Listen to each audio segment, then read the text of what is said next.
You step off the damp cobblestones and into the thick, sulphurous fog of Victorian London. The gas lamps cast long, flickering shadows against the brick walls.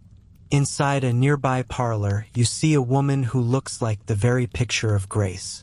However, her eyes are glassy and her hands tremble as she reaches for a small, dark blue bottle. This is her medicine, her secret escape from the crushing expectations of society. It is a mixture of opium and wine called laudanum. To the world, it is a simple cure for a headache or nerves. But as the liquid touches her tongue, the calm dissolves. You are about to witness the hidden epidemic that transformed refined mothers and daughters into desperate, wide-eyed figures.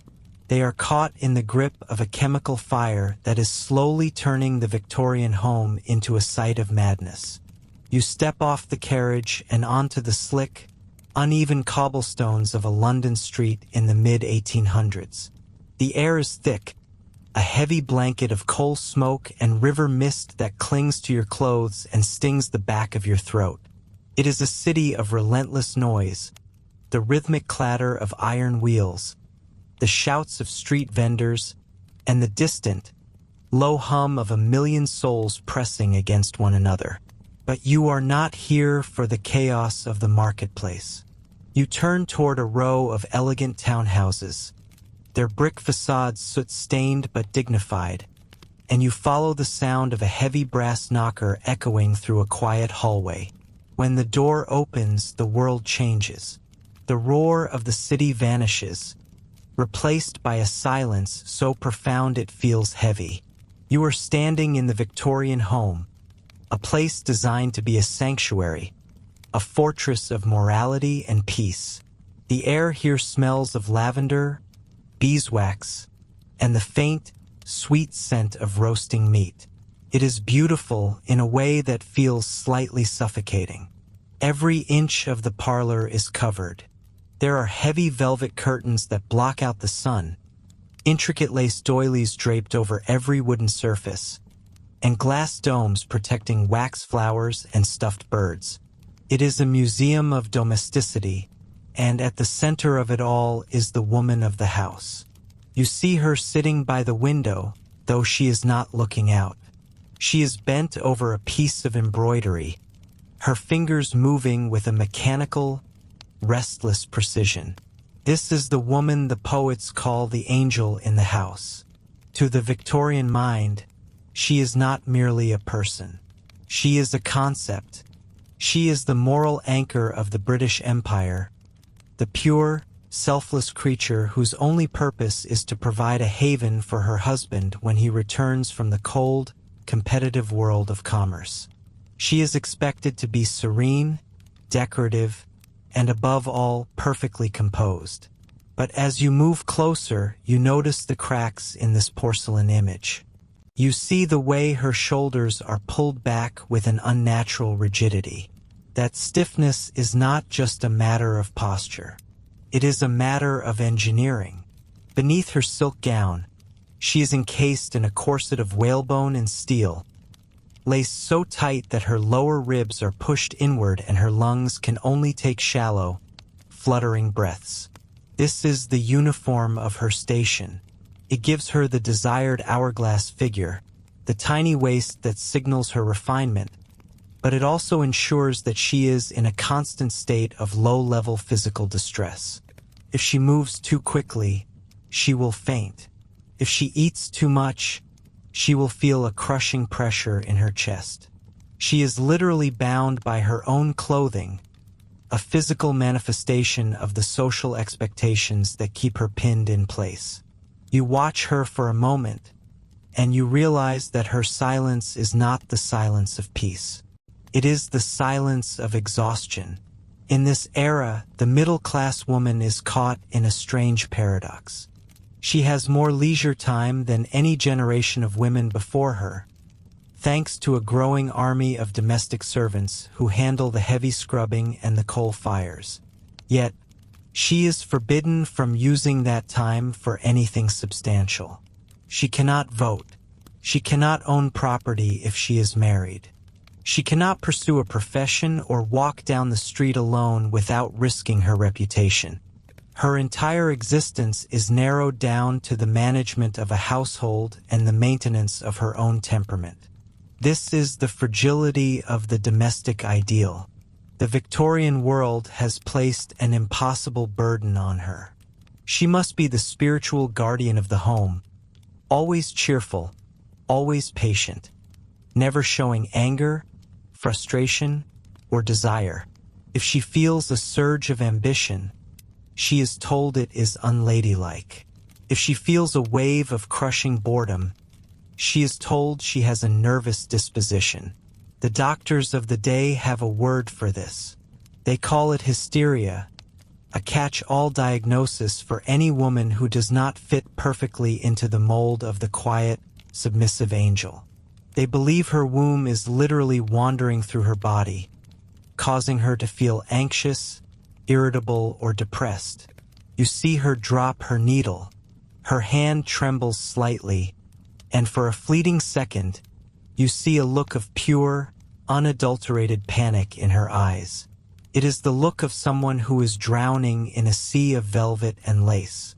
She is suffering from what many women of her time call the vapors or the nerves. In reality, she is suffering from the weight of her own life. The walls of the parlor are closing in.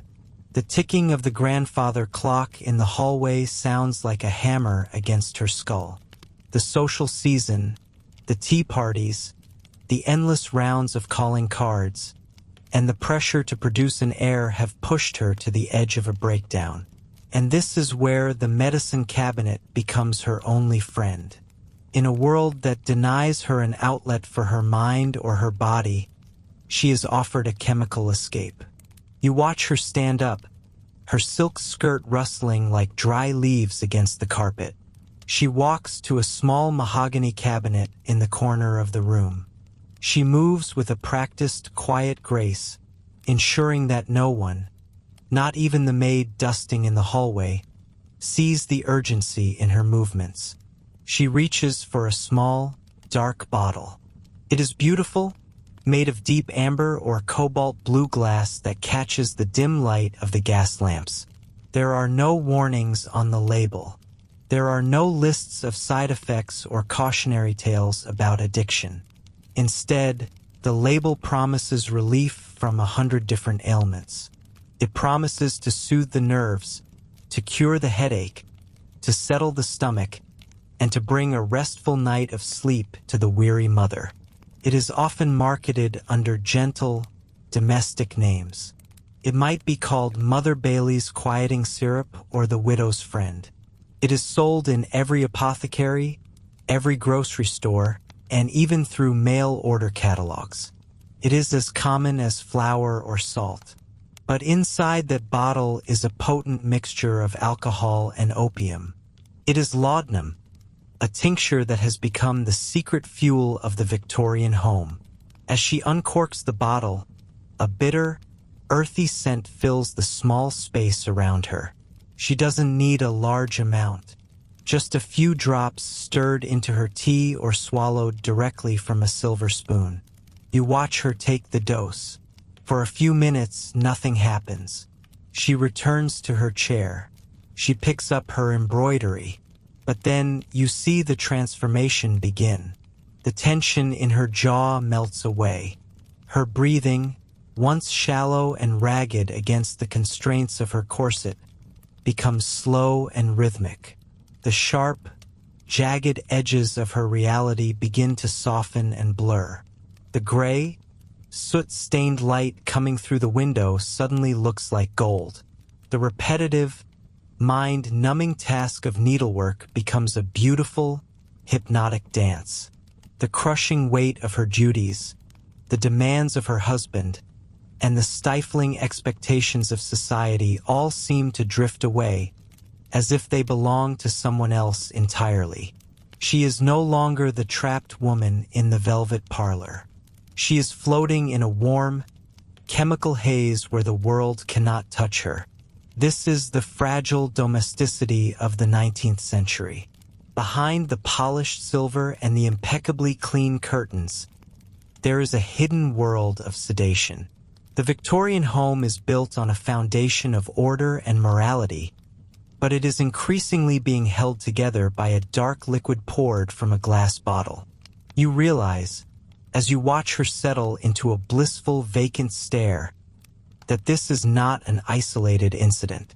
Across the street, in the house next door, and in the grand estates of the countryside, thousands of women are doing the exact same thing.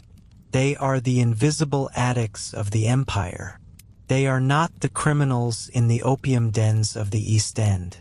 They are the respectable wives and daughters of the ruling class. They are using the only tool they have to survive the boredom and the biological straitjacket of their lives.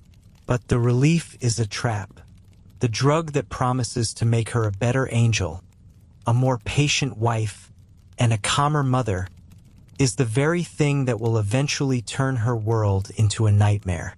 The chemical fire has been lit, and it is beginning to smolder beneath the floorboards of the Victorian ideal. The peace she feels now is an illusion, a temporary truce in a war she doesn't even know she is fighting. As the sun begins to set over London, casting long, distorted shadows across the parlor floor, you see the bottle glinting on the table.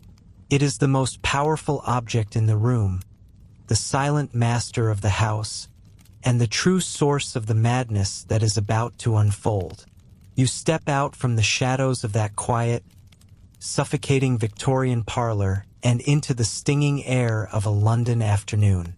The year is 1850, and the world is a cacophony of progress and decay. Your boots click against the wet cobblestones, navigating a treacherous path between deep ruts carved by heavy carriage wheels and piles of steaming horse manure. The air is thick, a physical weight on your chest, tasting of coal smoke, river silt, and the metallic tang of industry. To your left, a chimney sweep's apprentice, his face a mask of soot, disappears into an alley. To your right, a lady in a silk gown lifts her skirts just high enough to avoid the filth, her face pale and pinched. You are looking for something. You are looking for a miracle. You stop in front of a narrow shop window. The glass is distorted, rippling like water, but behind it, you see an array of wonders. There are dried sponges, porcelain jars labeled with Latin script, and a row of colored glass globes filled with liquids of brilliant crimson and emerald green. This is the apothecary. You push the door open, and a bell overhead gives a sharp, lonely chime. Inside, the atmosphere shifts instantly. The roar of the city vanishes, replaced by a heavy, medicinal silence. The smell hits you first. It is not the stench of the street, but something far more complex. It is the scent of dried peppermint, powdered rhubarb, camphor, and something deep, earthy, and slightly sweet that you cannot quite name. You look up at the walls, which are lined from floor to ceiling with hundreds of small wooden drawers and glass bottles. This is the Victorian medicine cabinet, a place where science and superstition still hold hands. Behind the counter stands the chemist. He wears a dark waistcoat and a look of professional indifference. He does not ask for a prescription. He does not ask for a history of your ailments. In this era, the pharmacy is the Wild West of chemistry. There are no regulations to stop him from selling you liquid fire if he chooses to call it a tonic. He reaches behind him, his fingers dancing over the labels until they settle on a small, amber-colored vial. He sets it on the counter with a soft clink. It is unassuming. It is cheap. It is the most popular substance in the British Empire. You pick it up. The label is simple. It says laudanum. To understand how this little bottle became the architect of so much misery, you must travel backward in time, long before the Victorian era. You must look at the red poppy, the Papaver somniferum. For thousands of years, humans knew that the sap of this flower held a terrifying power. Ancient Sumerians called it the plant of joy. The Greeks and Romans used it to dull the blade of pain and to bring the long sleep of death. But for a long time, the secret of how to make it truly portable and potent remained locked away. That changed in the 16th century with a man named Paracelsus. He was a Swiss-German alchemist, a man with a wild beard and an even wilder reputation. He was a rebel who burned medical textbooks he didn't like and claimed he could create a homunculus in a jar. Paracelsus discovered that the active ingredients of opium were much more soluble in alcohol than in water. He began experimenting with a tincture, a concentrated liquid extract. He called his creation laudanum, derived from the Latin word laudare, which means to praise. To him, it was a gift from the heavens, a substance so powerful it deserved nothing less than divine worship. He supposedly carried a piece of opium in the hollow pommel of his sword, treating it like a holy relic. But the version of laudanum you hold in your hand today in 1850 was refined by a different man, the English Hippocrates Thomas Sydenham. In the 1660s, Sydenham was looking for a way to standardize the drug. He wanted a recipe that would work every time. He mixed opium with sherry wine, added a pinch of saffron for color and aroma, and a dash of cinnamon and cloves to mask the bitter, earthy taste of the poppy juice. Sydenham was not a man of malice. He was a man of mercy.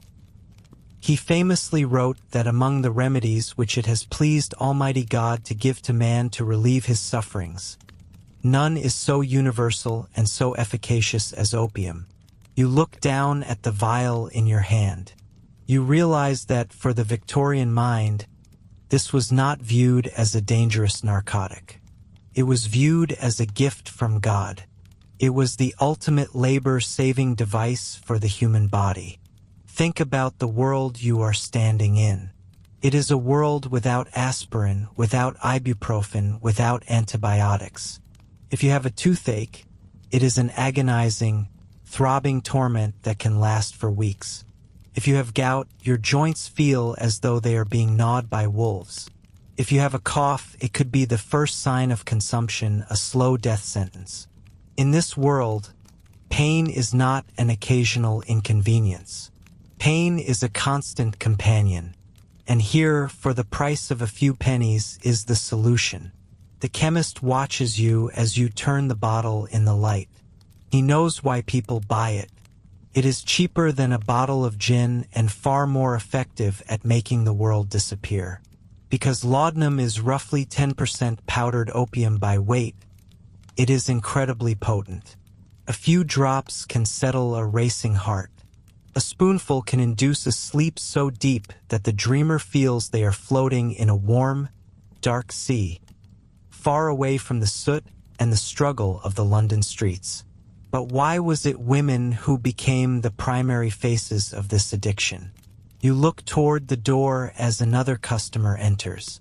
She is a middle-class woman, her eyes tired, her shoulders slumped under the weight of her heavy wool cloak.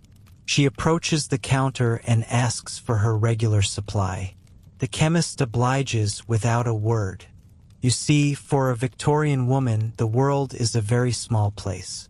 She is expected to be the angel of the house, a pillar of domestic virtue, always calm, always composed, and always available to her husband and children. But beneath the corset and the crinolines, there is a reality of constant physical and emotional strain. Victorian medicine is obsessed with the female reproductive system, believing it to be the source of all feminine instability. If a woman is anxious, she is diagnosed with nerves. If she is grieving, she is hysterical. If she suffers from the natural cramps of her monthly cycle, she is considered fragile. To the Victorian doctor, the solution to all these problems is simple. He does not look for the root cause of her sadness or her pain. Instead, he reaches for the amber bottle. He prescribes laudanum for morning sickness. He prescribes it for the blues. He prescribes it to keep a woman quiet and compliant in a world that gives her very little agency. It is the perfect tool for social control, wrapped in the guise of medical care. You watch the woman leave the shop, her hand clutching the vial inside her muff. You can almost feel the temptation yourself. The liquid inside is a deep, murky brown, like a strong tea. It is thick and syrupy. You imagine taking a dose. Within minutes, the sharp edges of the room would begin to soften. The cold air would feel like a warm blanket. The worries of your life, the debts you owe, the losses you have suffered, would all begin to drift away like smoke from a dying fire. It is a golden escape. But as a knowledgeable guide, I must tell you the secret the chemist will not mention. The gold in that bottle is a fool's gold. The discovery of laudanum was not just the discovery of a painkiller. It was the discovery of a biological trap.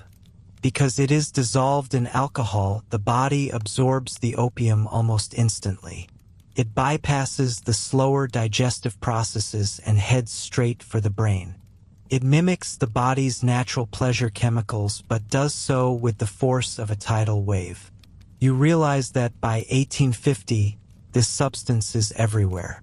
It is in the nursery, where mothers give a weakened version called Godfrey's cordial to their crying infants to keep them silent while they work. It is in the pockets of the poets like Coleridge and De Quincey, who claim it opens the doors of perception even as it rots their teeth and ruins their lives. It is in the kitchens of the working class and the drawing rooms of the aristocracy.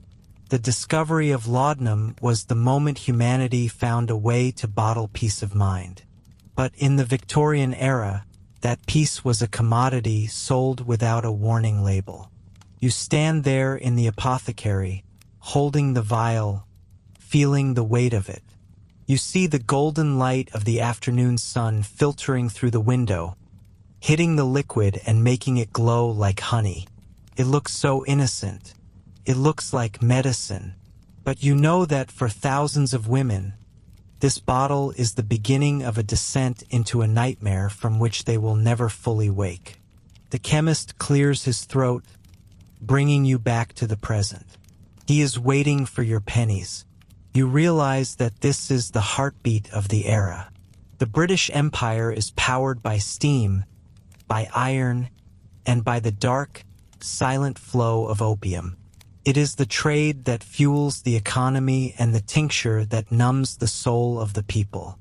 You pay the man and step back out into the fog, the vial tucked away in your pocket, a heavy, secret weight that feels like a promise and a threat all at once.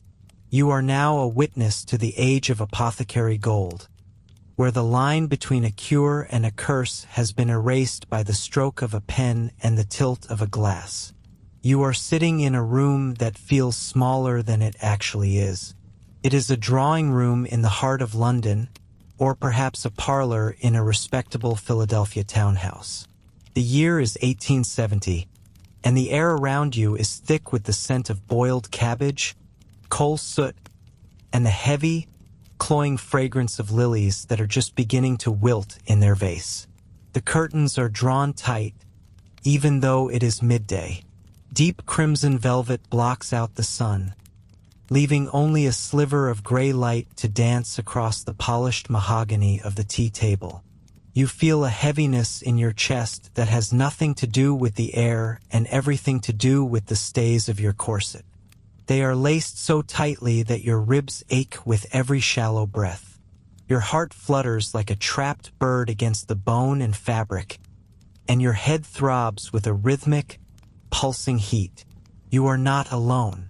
Across from you sits a man with a graying beard and a heavy gold watch chain draped across his waistcoat. He is a man of science, a physician who has been called to your home because your husband is worried. You have been weeping for no reason. You have been unable to sleep. You have expressed a strange, unsettling desire to walk out the front door and never come back.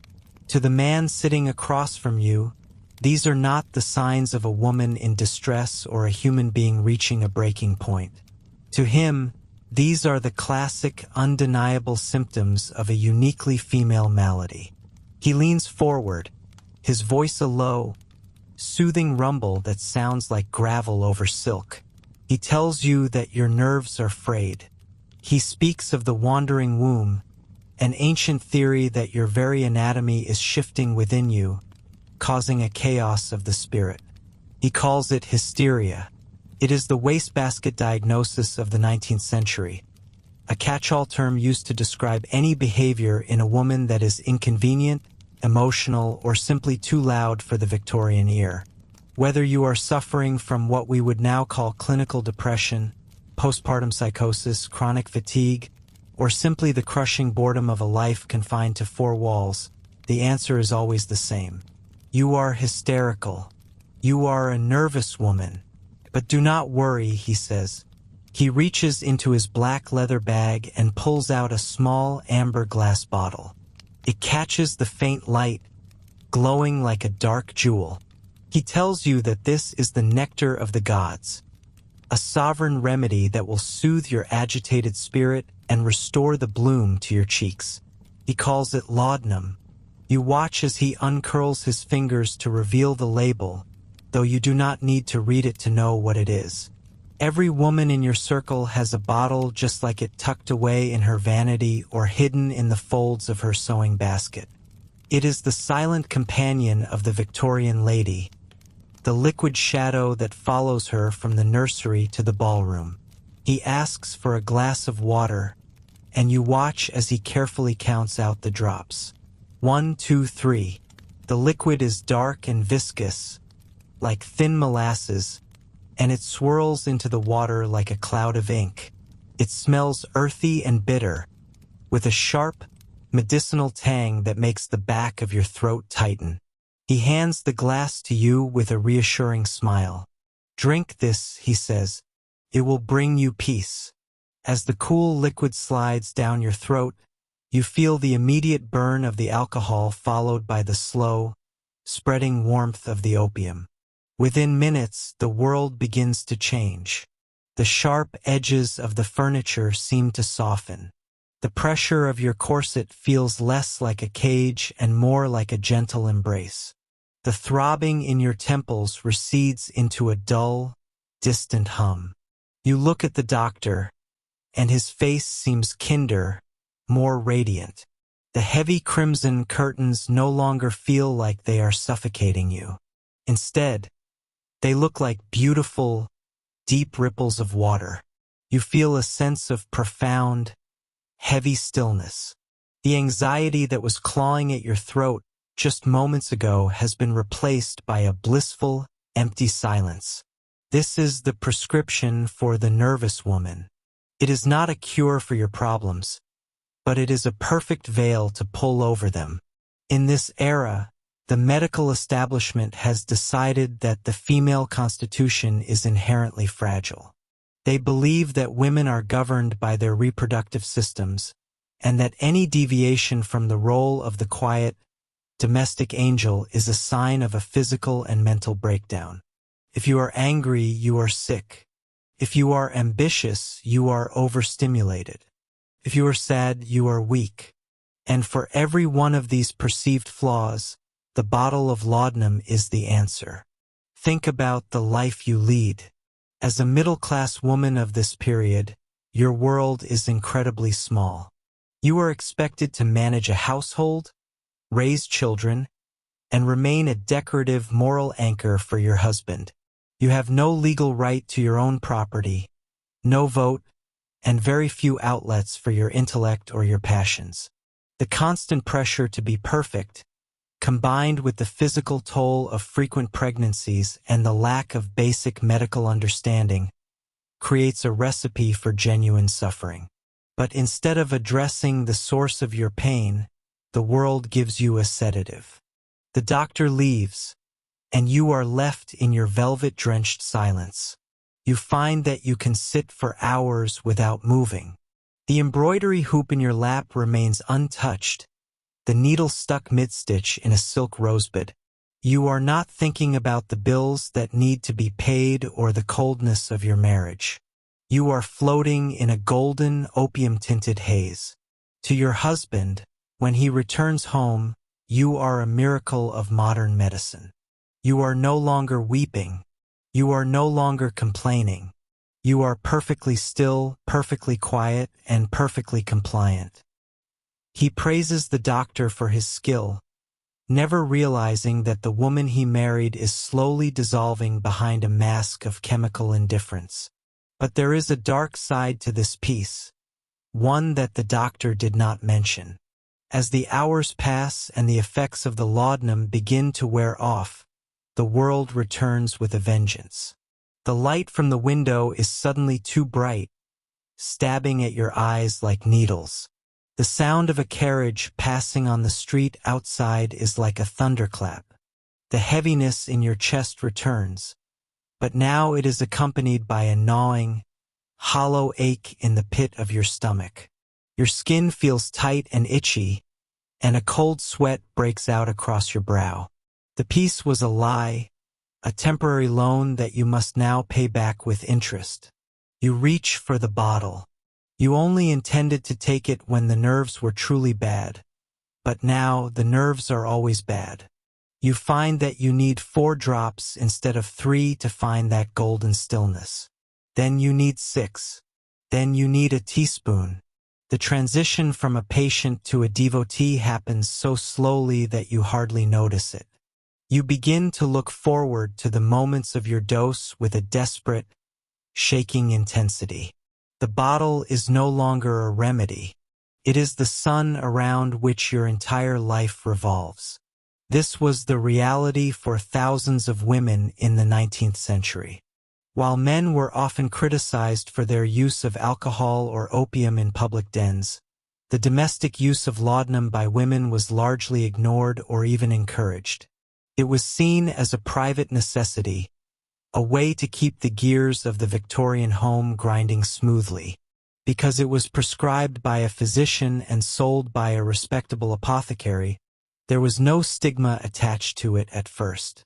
It was simply part of being a woman. But as the addiction took hold, the nervous woman began to transform.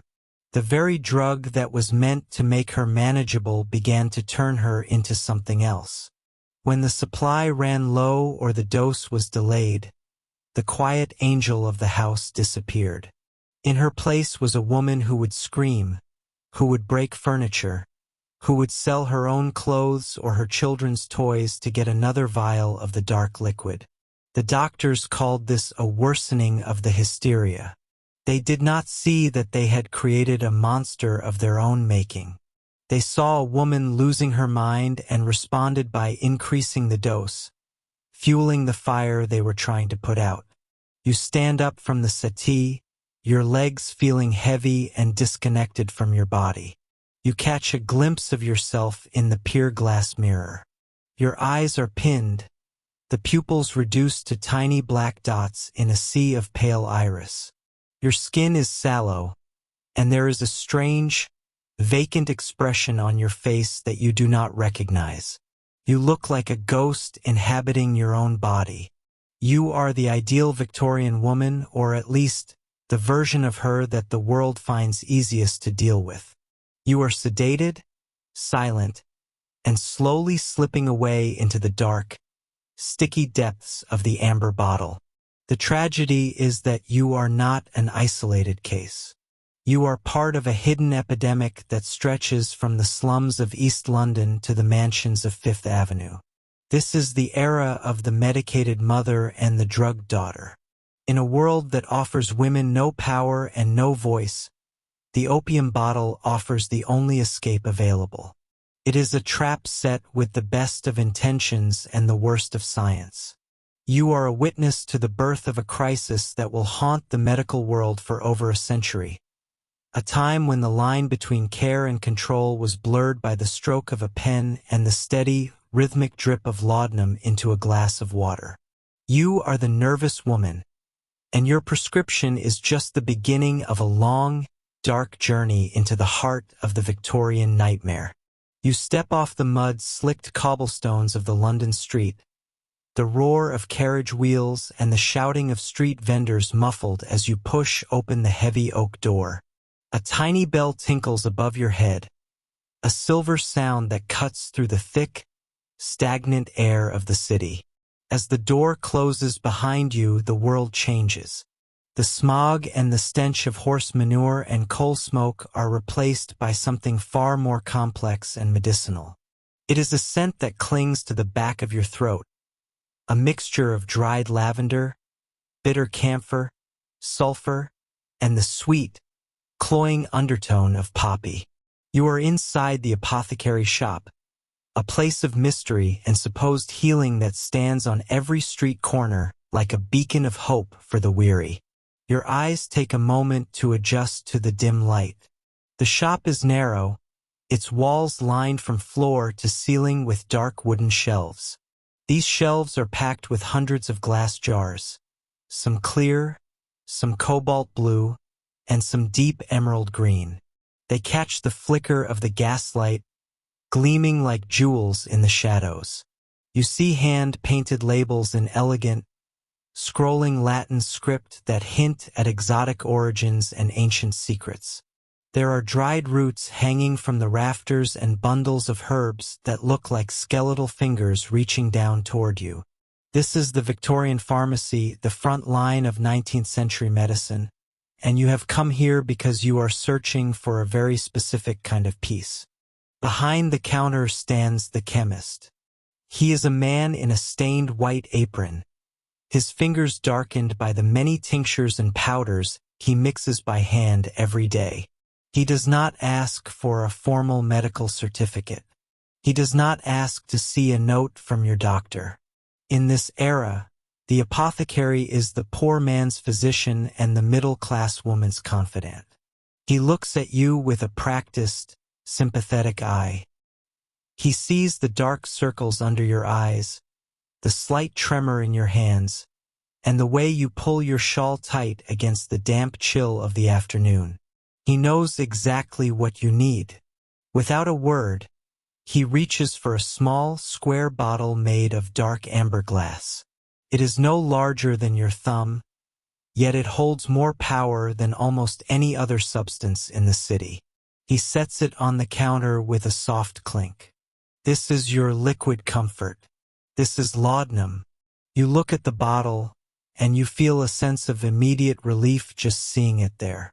It is remarkably cheap, costing less than a bottle of beer or a loaf of fine bread. Because there are no taxes on it and no regulations to speak of, it is the most accessible luxury in the British Empire. You reach out and touch the glass. It is cool and smooth. The label is simple, often featuring the name of the chemist and perhaps a few words about its many uses. It is marketed as a panacea, a cure for everything that ails the modern soul. Do you have a nagging cough? Take a few drops of laudanum. Do you suffer from the sharp, twisting pains of your monthly cycle? Laudanum will dull the edge. Are you anxious?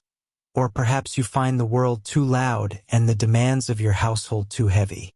A spoonful of this dark red liquid will make the walls move back and the ceiling rise up, giving you the space you need to breathe. As you pay your few pennies and tuck the bottle into your reticule, you are participating in a ritual shared by millions of women across the globe. You are not a criminal, and you are certainly not a social outcast. You are a respectable woman taking her medicine. In the Victorian mind, opium is not seen as the terrifying scourge we know today. It is seen as a gift of nature, a tool of the domestic sphere as common as salt or tea. It is kept in the kitchen pantry next to the spice tins. It is tucked into the pocket of the governess and stored in the bedside table of the duchess. The chemist watches you leave, already turning to the next customer in line. Perhaps it is a mother holding a crying infant. For her, he will recommend a soothing syrup, which is really just laudanum disguised with sugar and spice to make it palatable for a child.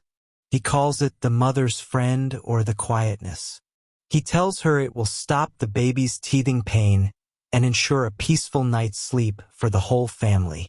You walk back out into the cold, damp air of the street, but the weight on your shoulders feels lighter because you know that in your bag, you carry the key to an artificial paradise. When you finally arrive home and retreat to your private chambers, you can finally examine your purchase. You uncork the bottle and the smell hits you. It is earthy, pungent, and sharp with the scent of high-proof alcohol. Laudanum is a tincture, which means the raw opium has been dissolved in wine or grain spirits. This combination makes it incredibly potent. The alcohol acts as a delivery system, carrying the alkaloids of the poppy directly into your bloodstream with startling speed. You pour a small amount into a glass of water. The clear liquid turns a murky, brownish red, swirling like a storm in a tiny ocean. You take your first sip. The taste is bitter, almost medicinal, but you have learned to crave that bitterness. As the liquid slides down your throat, the transformation begins. It starts in your stomach, a warm glow that spreads outward like a slow-moving tide. The tension in your neck begins to dissolve. The sharp, prickly thoughts that have been racing through your mind all day begin to slow down, becoming soft and rounded at the edges. The world around you, once so sharp and demanding, begins to lose its focus.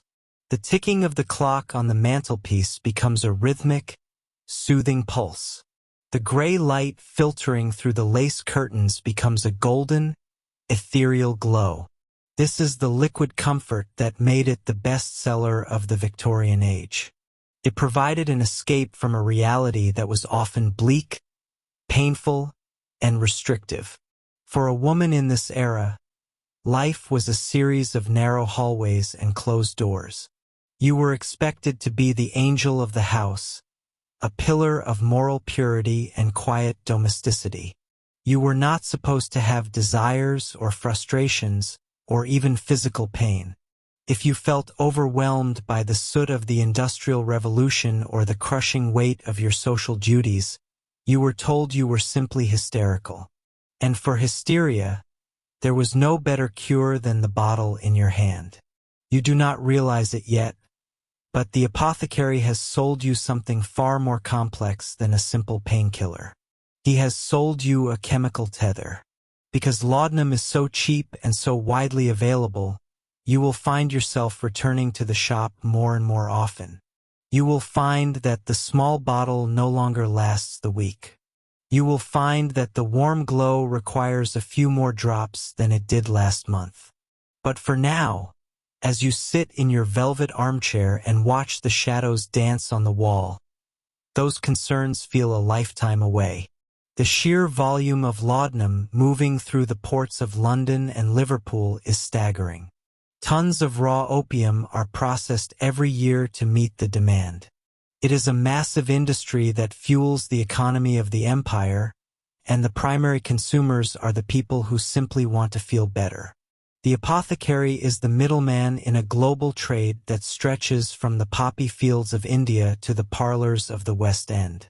He is the one who bottles the dreams and the quietude that the Victorian world so desperately craves. You look at the empty glass on your table and feel a sense of profound gratitude for the chemist and his dark amber bottles. You feel as though you have found a secret shortcut to happiness, a way to navigate the difficulties of your life without ever having to truly face them. But as the sun begins to set and the shadows in your room grow long and distorted, the comfort begins to shift. The warmth starts to fade, replaced by a strange, hollow feeling in the pit of your stomach. The piece you bought for a few pennies is temporary, and the price you will eventually pay for it is something the apothecary forgot to mention. You realize that you are already thinking about your next visit to the shop. You are thinking about the tinkle of the bell and the smell of the camphor. You are thinking about the way the chemist looks at you, knowing your secret, and how he will reach for that amber bottle without you even having to ask. The liquid comfort has become a necessity, a part of your daily rhythm as essential as breathing. You are no longer just a customer. You are a devotee of the poppy, and the journey you have begun is one that will take you far beyond the walls of your comfortable home and into the heart of a darkness that no lamp can illuminate. You close your eyes, letting the last of the drug wash over you, unaware that the bestseller of the apothecary is about to become the master of your soul. You step out of your carriage and into a world where the gaslight flickers against a heavy, sulphurous fog. The transition from your well-appointed drawing room to the narrow, winding alleys of the city is jarring. You can still feel the weight of your corset and the stiff lace around your throat, but as you walk, those physical constraints begin to feel like a distant memory. You are heading toward a place that your social circle only whispers about in hushed, scandalized tones. It is a place where the rigid rules of Victorian decorum are dissolved in a cloud of sweet, cloying smoke. You are no longer just a wife, a mother, or a daughter of the upper class. Tonight you are a seeker. The streets of the city are a labyrinth of cobblestones and shadows. You navigate past the soot-stained brick buildings, your silk skirts brushing against the damp stone. The air here smells of salt from the nearby docks and the metallic tang of coal smoke. You reach a door that looks entirely unremarkable. It is a plain, weathered wooden entrance tucked away at the end of a narrow court. There is no sign, no golden plaque to announce what lies within. You knock in a specific pattern, a rhythmic code that you learned from a friend who spent her afternoons in a similar haze. The door creaks open just a crack, and a pair of eyes scrutinizes you through the darkness. You are recognized. You are admitted. As you step across the threshold, the sounds of the city vanish. The clatter of horse hooves on stone and the distant shouts of sailors are replaced by a profound, heavy silence. The air is warm, thick, and carries a scent unlike anything you have encountered in the botanical gardens or the perfume shops of the high street. It is earthy, floral, and deeply intoxicating. This is the scent of the poppy, processed and purified. This is the smell of the opium parlor. You are led down a narrow hallway where the walls are draped in heavy, dark velvet. The fabric muffles your footsteps, making you feel as though you are floating rather than walking. At the end of the hall, the space opens up into a large, dimly lit chamber. This is not the squalid, terrifying den described in the sensationalist newspapers. This is an environment of refined decadence. The floor is covered in thick oriental rugs, and the walls are adorned with tapestries that seem to shimmer in the low light. You look around and see them. You see the women you might have passed in the park or sat beside at the opera. They are draped across low divans and silk cushions, their expensive dresses rumpled, their hair beginning to tumble from the elaborate pins that once held it in place. There is a countess over in the corner, her head tilted back, her eyes fixed on something only she can see. Beside her is a young woman of marriageable age, her expression one of such profound peace that it looks almost like death. In this room, the social hierarchy still exists, but it has become distorted. The shared secret of the drug has created a sisterhood of the shadow. An attendant approaches you. He moves with a quiet, practiced grace, carrying a small tray. On the tray lies the paraphernalia of your escape. There is a long wooden pipe with a porcelain bowl, a small spirit lamp, and a tiny jar containing a dark, sticky substance that looks like treacle. This is the concentrated essence of the poppy. This is the substance that will turn your world into a kaleidoscope of colors and sensations. You are settled onto a pile of velvet cushions. The attendant lights the lamp, and the small flame casts a warm, flickering glow across your face. He takes a small bead of the opium on a long needle and holds it over the flame. You watch, mesmerized, as the dark bead begins to bubble and swell. It emits a tiny hiss, and a plume of white smoke rises into the air. The attendant carefully places the heated bead into the bowl of the pipe and hands it to you. You take a long, slow draw. The smoke is smooth, surprisingly cool, and tastes of toasted nuts and dried flowers. As you exhale, you feel the tension leave your body in a single, massive wave. It starts at the top of your head and rolls down to your toes. The tightness in your chest, the constant worry about your social standing, the physical pain of your restrictive clothing, and the mental exhaustion of playing the perfect Victorian woman all simply evaporate. You lie back against the cushions, and the room begins to transform. The flickering shadows on the wall become a theater of dancing figures. The patterns on the rugs seem to rise up and swirl around you like a sea of jewels. Your thoughts, which usually race with anxieties and obligations, slow down until each one is a single, perfect crystal. You feel an immense sense of power and clarity. You feel as though you have finally discovered the secret of existence, a secret that the dull, sober world outside could never hope to understand. This is the high society version of the high. It is an aesthetic experience, a curated descent into another reality. But beneath the velvet and the silk, there is a frantic energy. You notice a woman a few feet away. She is talking rapidly to herself, her hands moving in quick, jagged motions as if she is weaving an invisible thread. Her eyes are wide, and she is laughing at a joke that no one else can hear. This is the mania that the doctors warn about. The drug does not just bring peace. It brings a fragmentation of the self. In the parlor, the Victorian woman is free to be loud, to be expressive, and to be entirely unconcerned with the gaze of men. For a few hours, the parlor is a space where the rules of gender are suspended. You see women sharing stories they would never tell in a drawing room. They speak of their frustrations, their secret desires, and their hatred for the roles they are forced to play. The opium acts as a key, unlocking the doors of the subconscious that society has spent centuries trying to bolt shut. However, the atmosphere is not entirely one of liberation. There is an underlying sense of desperation that permeates the room. You see it in the way a woman clutches her pipe, her knuckles white with the effort of holding onto her high. You see it in the way her eyes dart toward the door every time it opens, fearing that the world she left behind might come crashing in to reclaim her. The parlor is a sanctuary, but it is also a cage made of smoke. As the hours pass, the high begins to shift.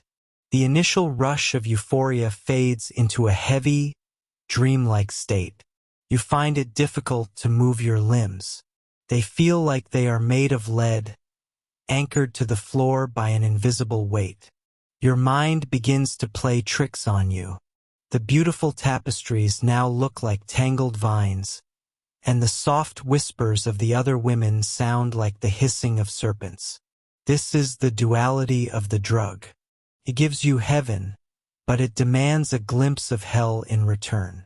You realize that the women in this room are not just looking for a good time. They are self-medicating a profound sense of malaise. The Victorian era was a time of immense progress, but it was also a time of immense repression. For a woman of your class, your life was a series of closed doors. You were expected to be a decorative object, a moral compass for the family, and a silent observer of history. The opium parlor offers an alternative. It offers a world where you can be a protagonist, even if that story is only happening inside your own head. But the cost of entry is high. Beyond the gold sovereigns you paid the attendant, you are paying with your grip on reality. You see a woman across the room begin to weep, her sobs quiet and rhythmic.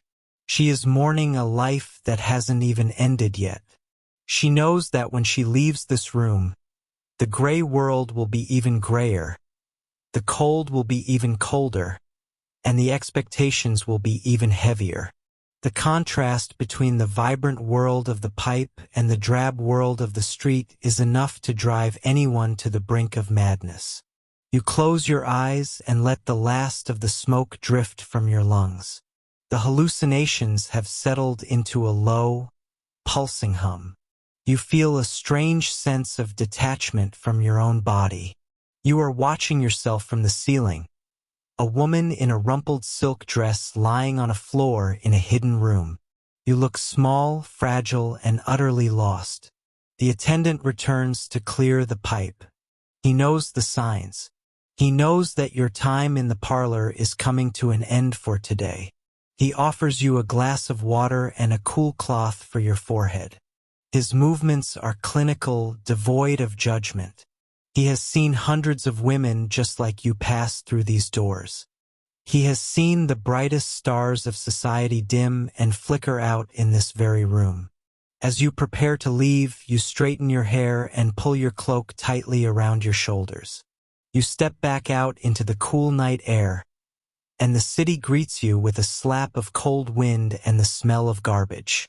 The transition back to reality is painful. Every sound is too loud. Every light is too bright. You feel raw, as if a layer of your skin has been peeled away. You walk toward your waiting carriage, your mind already beginning to plan your return. The parlor has become your true home, and the world of high society has become the hallucination. You are no longer the woman you were when you arrived. You are someone new, someone who has seen behind the veil of the Victorian dream. You are carrying the scent of the poppy in your clothes and the madness of the parlor in your heart. The carriage door closes with a definitive thud, and as you are whisked away back to your respectable life, you realize that the drug has not just changed your perception. It has changed your soul. The mania is not just in the drug. It is in the struggle to live between two worlds that can never, ever meet.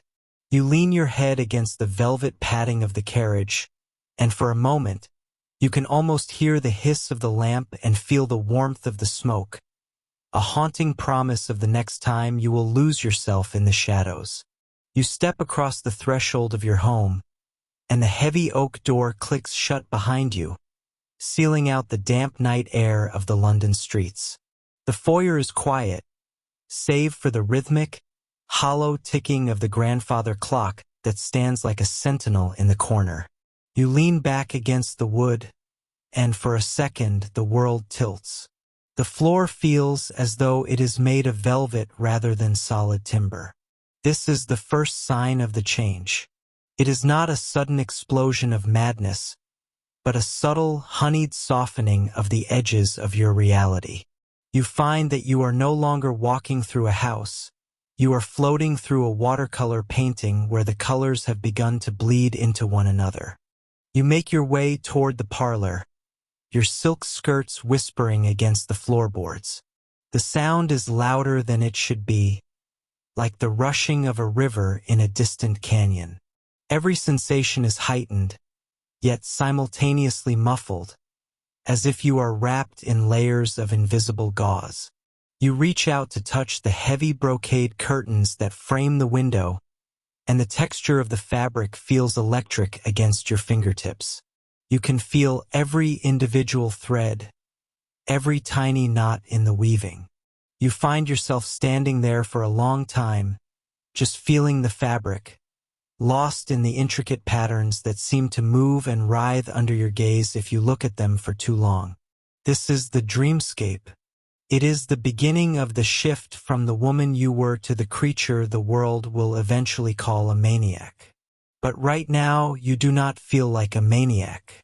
You feel like an explorer of hidden realms. You settle into your favorite armchair, the one with the high back that cradles your head. The gaslight from the chandelier overhead flickers, and as the shadows dance across the flocked wallpaper, you see things that are not there. The floral patterns on the wall begin to bloom. You see the petals unfurl in slow motion, stretching toward the ceiling, while the vines twist and coil like snakes. It is beautiful and it is terrifying, and you cannot look away. You realize that your perception of time has become a fractured thing.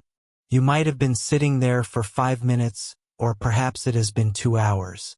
The ticking of the clock has slowed down until each beat sounds like a hammer striking an anvil in a deep cavern. You try to remember if you were supposed to meet your husband for tea or if the children are already asleep, but those thoughts feel like tiny birds fluttering just out of reach. They are unimportant. What matters is the way the light catches the dust motes in the air, turning them into a galaxy of floating diamonds. As the drug settles deeper into your blood, the delusions begin to take a more personal shape. You start to hear voices, but they are not the voices of the living. They are the echoes of conversations you had years ago, or perhaps conversations you have not had yet. You hear your mother whispering your name from the hallway, even though she has been in her grave for a decade. You turn your head, expecting to see her pale ghost standing in the doorway, but there is only the empty corridor and the dim glow of the lamps. You are not afraid. In this state, the dead are merely guests in your private theater. But then, the atmosphere shifts. The sweetness of the dream begins to curdle. You look at your hands and they seem alien to you, as if they belong to a porcelain doll rather than a living woman. You try to move your fingers, but there is a strange lag between your will and your body. You feel a sudden, sharp prick of anxiety. What if you cannot get back? What if the door to the real world has locked behind you? You stand up too quickly, and the room spins. The walls seem to lean inward, the heavy mahogany furniture suddenly appearing menacing and cold. The shadows in the corners of the room are no longer just shadows. They are dark, crouched shapes, watching you with unseen eyes. You move to the vanity mirror in the corner of the room to splash some cool water on your face. When you look into the glass, you do not recognize the person staring back. Your skin is the color of parchment, translucent and sickly, and your eyes are terrifying. The pupils have shrunk to tiny black pinpricks, leaving nothing but a vast, shimmering ring of color. You look like a stranger. You look like someone who is possessed. You lean closer to the glass, and for a moment, you are convinced that the reflection is going to reach out and grab you by the throat. You pull away, your heart racing like a trapped bird. This is the first sign of the mania, the irritability and the sudden, irrational fear. You feel a surge of anger at the mirror, at the room, at the very air you are breathing. You want to scream, to tear the curtains down, to break the delicate china tea sets that sit so perfectly on the side table. Everything feels too tight. Your corset is a cage, your dress is a shroud, and the very walls of your house are closing in to suffocate you. You pace the small space of the parlor, your breath coming in ragged gasps. Then, as quickly as the panic arrived, it ebbs away, leaving you hollow and exhausted. You sink back into the chair, the anger replaced by a crushing sense of melancholy. This is the pendulum swing of the Victorian addict. One moment you are a goddess in a golden palace, and the next you are a prisoner in a dark cell. You realize that you are waiting for something. Your entire being is focused on the small brown bottle hidden in the bottom drawer of your writing desk. You told yourself you would not touch it again until tomorrow, but the grayness of the world without it is becoming unbearable. You find yourself wondering when exactly the change began.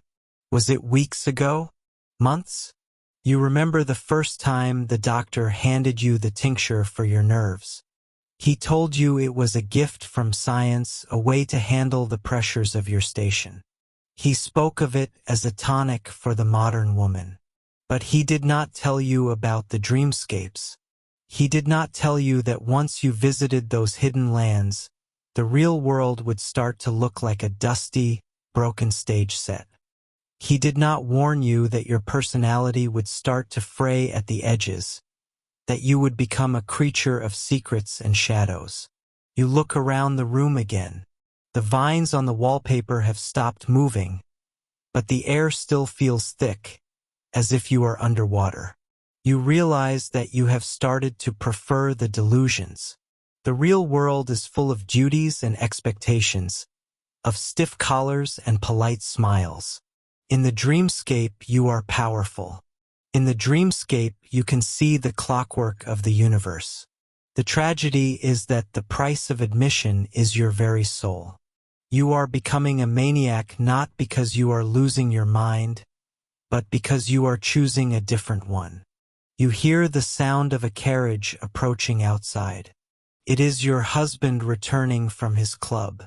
A sudden, sharp clarity pierces through the fog. You must hide the evidence of your journey.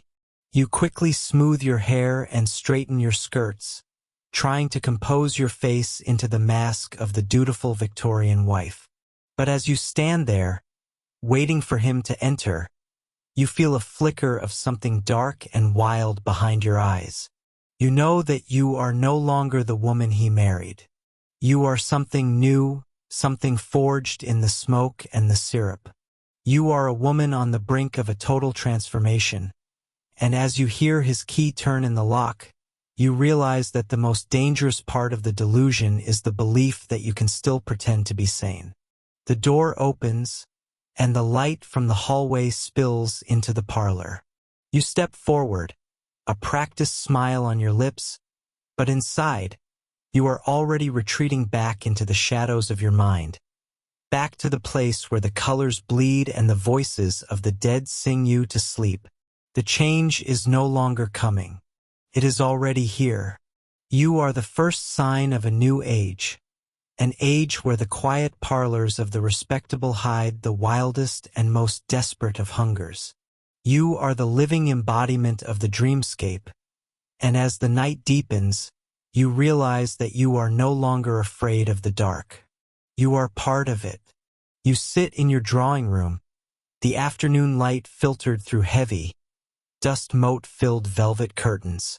The world outside is loud, chaotic, and demanding, but inside these four walls, everything has softened into a blur.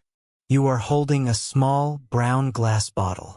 It is no larger than a vial of expensive perfume, yet it holds more power over your daily existence than your husband, your children, or the strict social codes of London society combined.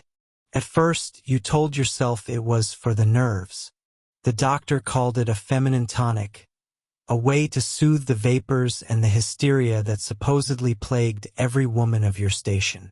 But as you uncork the bottle and the bitter, earthy scent of opium mixed with high-proof alcohol fills your nostrils, you realize that the sedation has long since evolved into something far more predatory. The transition is subtle. It does not happen overnight. You do not wake up one morning a different person. Instead, you dissolve slowly, like a sugar cube in a cup of lukewarm tea. In the beginning, the laudanum was a miracle.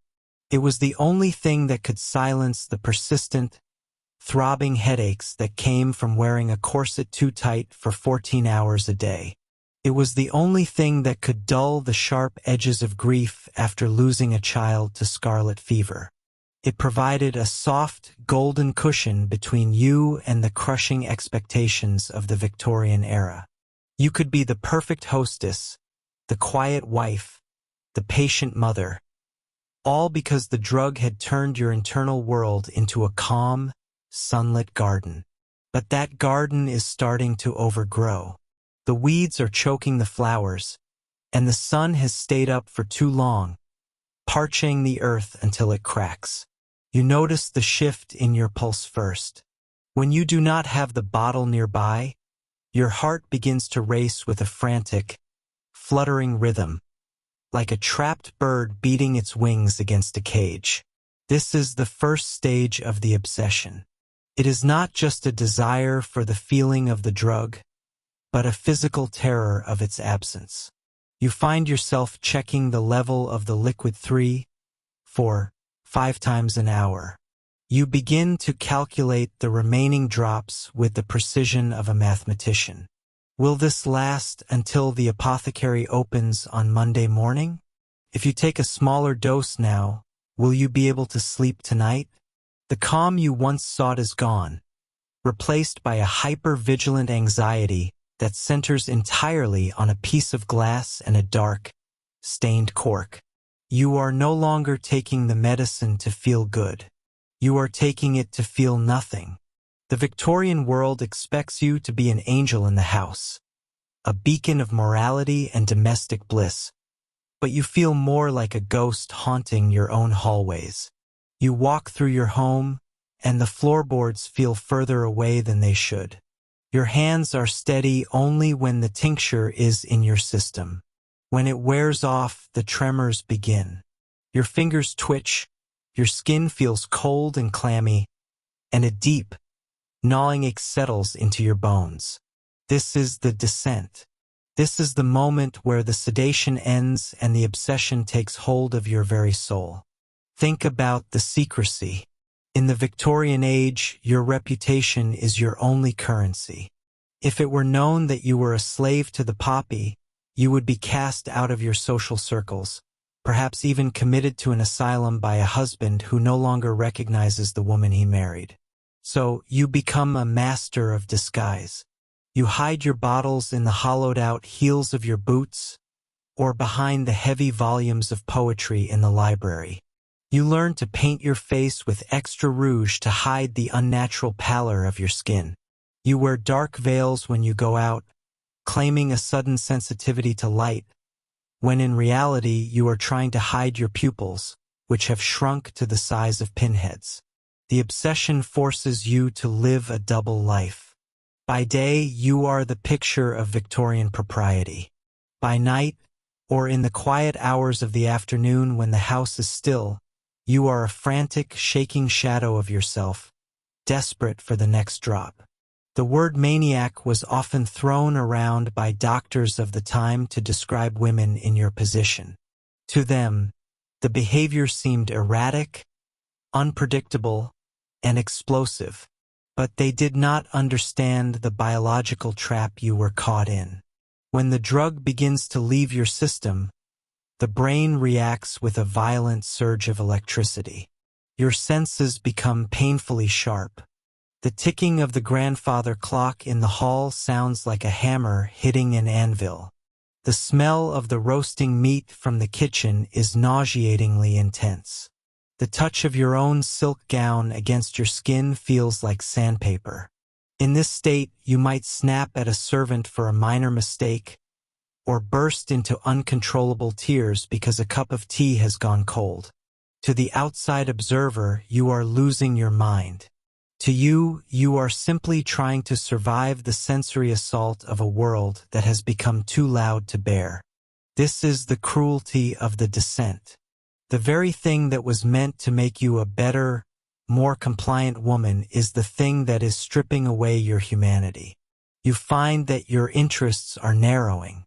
You no longer care for the latest novels or the gossip from the opera. Your world has shrunk to the size of that brown bottle. You find yourself lying to your closest friends, making up elaborate excuses for why you cannot attend their tea parties. You avoid your children because their laughter is too bright and their demands for your attention are too heavy. You are being hollowed out.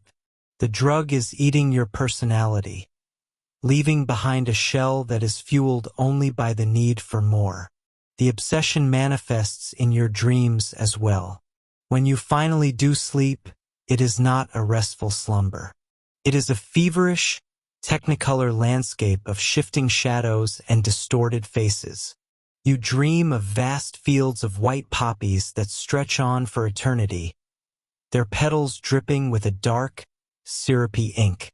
You dream that you are drowning in a sea of velvet, unable to breathe but feeling strangely peaceful as you sink. When you wake, the transition back to reality is jarring and painful. The gray light of a London morning feels like a personal insult. You reach for the bottle before you even open your eyes, your hand moving with a muscle memory that is terrifying in its efficiency. As the weeks turn into months, the obsession demands higher and higher stakes. One bottle is no longer enough. Your body has built a tolerance that mocks your previous doses. You find yourself visiting different chemists in different parts of the city, wearing different hats and cloaks so they do not recognize you as a repeat customer. You create stories of sick aunts and elderly mothers who need the medicine for their failing hearts. The lying becomes second nature. It becomes a game you play with the world, a way to protect the one thing you love more than anything else. You are no longer the mistress of your house. You are a servant to the tincture. You look in the mirror and you see a stranger. Your eyes are hollow, surrounded by dark circles that no amount of powder can truly hide. Your hair, once your pride and joy, has lost its luster and feels brittle to the touch. But you do not care about these things as much as you used to. Your vanity has been replaced by a singular, cold focus. The obsession has simplified your life in a way that is both terrifying and liberating. You no longer have to worry about the complexities of social etiquette or the moral dilemmas of the day. You only have to worry about the next dose. This is the maniacal state, not one of screaming madness, but of a quiet, relentless, and all-consuming fixation.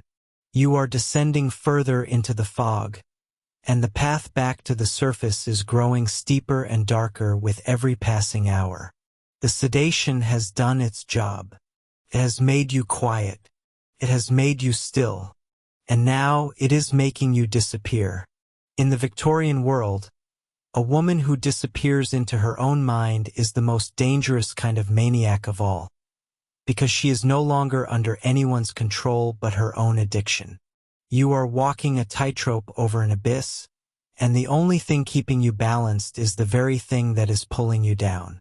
The obsession is complete. You are no longer the woman you were. You are the bottle, and the bottle is you. You step off the cobblestone street and onto the threshold of a modest but respectable terraced house in a quiet corner of the city. To any passerby, this is the very picture of Victorian stability. The brass knocker is polished, and the steps have been whitened with hearthstone. This is the fortress of the middle class, the sacred space where the chaotic, dirty world of commerce and industry is supposed to stop at the door. You reach out, turn the handle, and step inside. The air should smell of beeswax, roasted mutton, or perhaps the faint scent of lavender. Instead, as you move into the hallway, you are met with something heavy and sweet. It is a thick, cloying smell that hangs in the stagnant air, a mixture of unwashed linens and the medicinal tang of the poppy. You are witnessing the slow decay of the Victorian domestic ideal. To understand the gravity of what you see, you must remember what this home was meant to be. In the 19th century, the home was not just a place to live. It was a moral engine.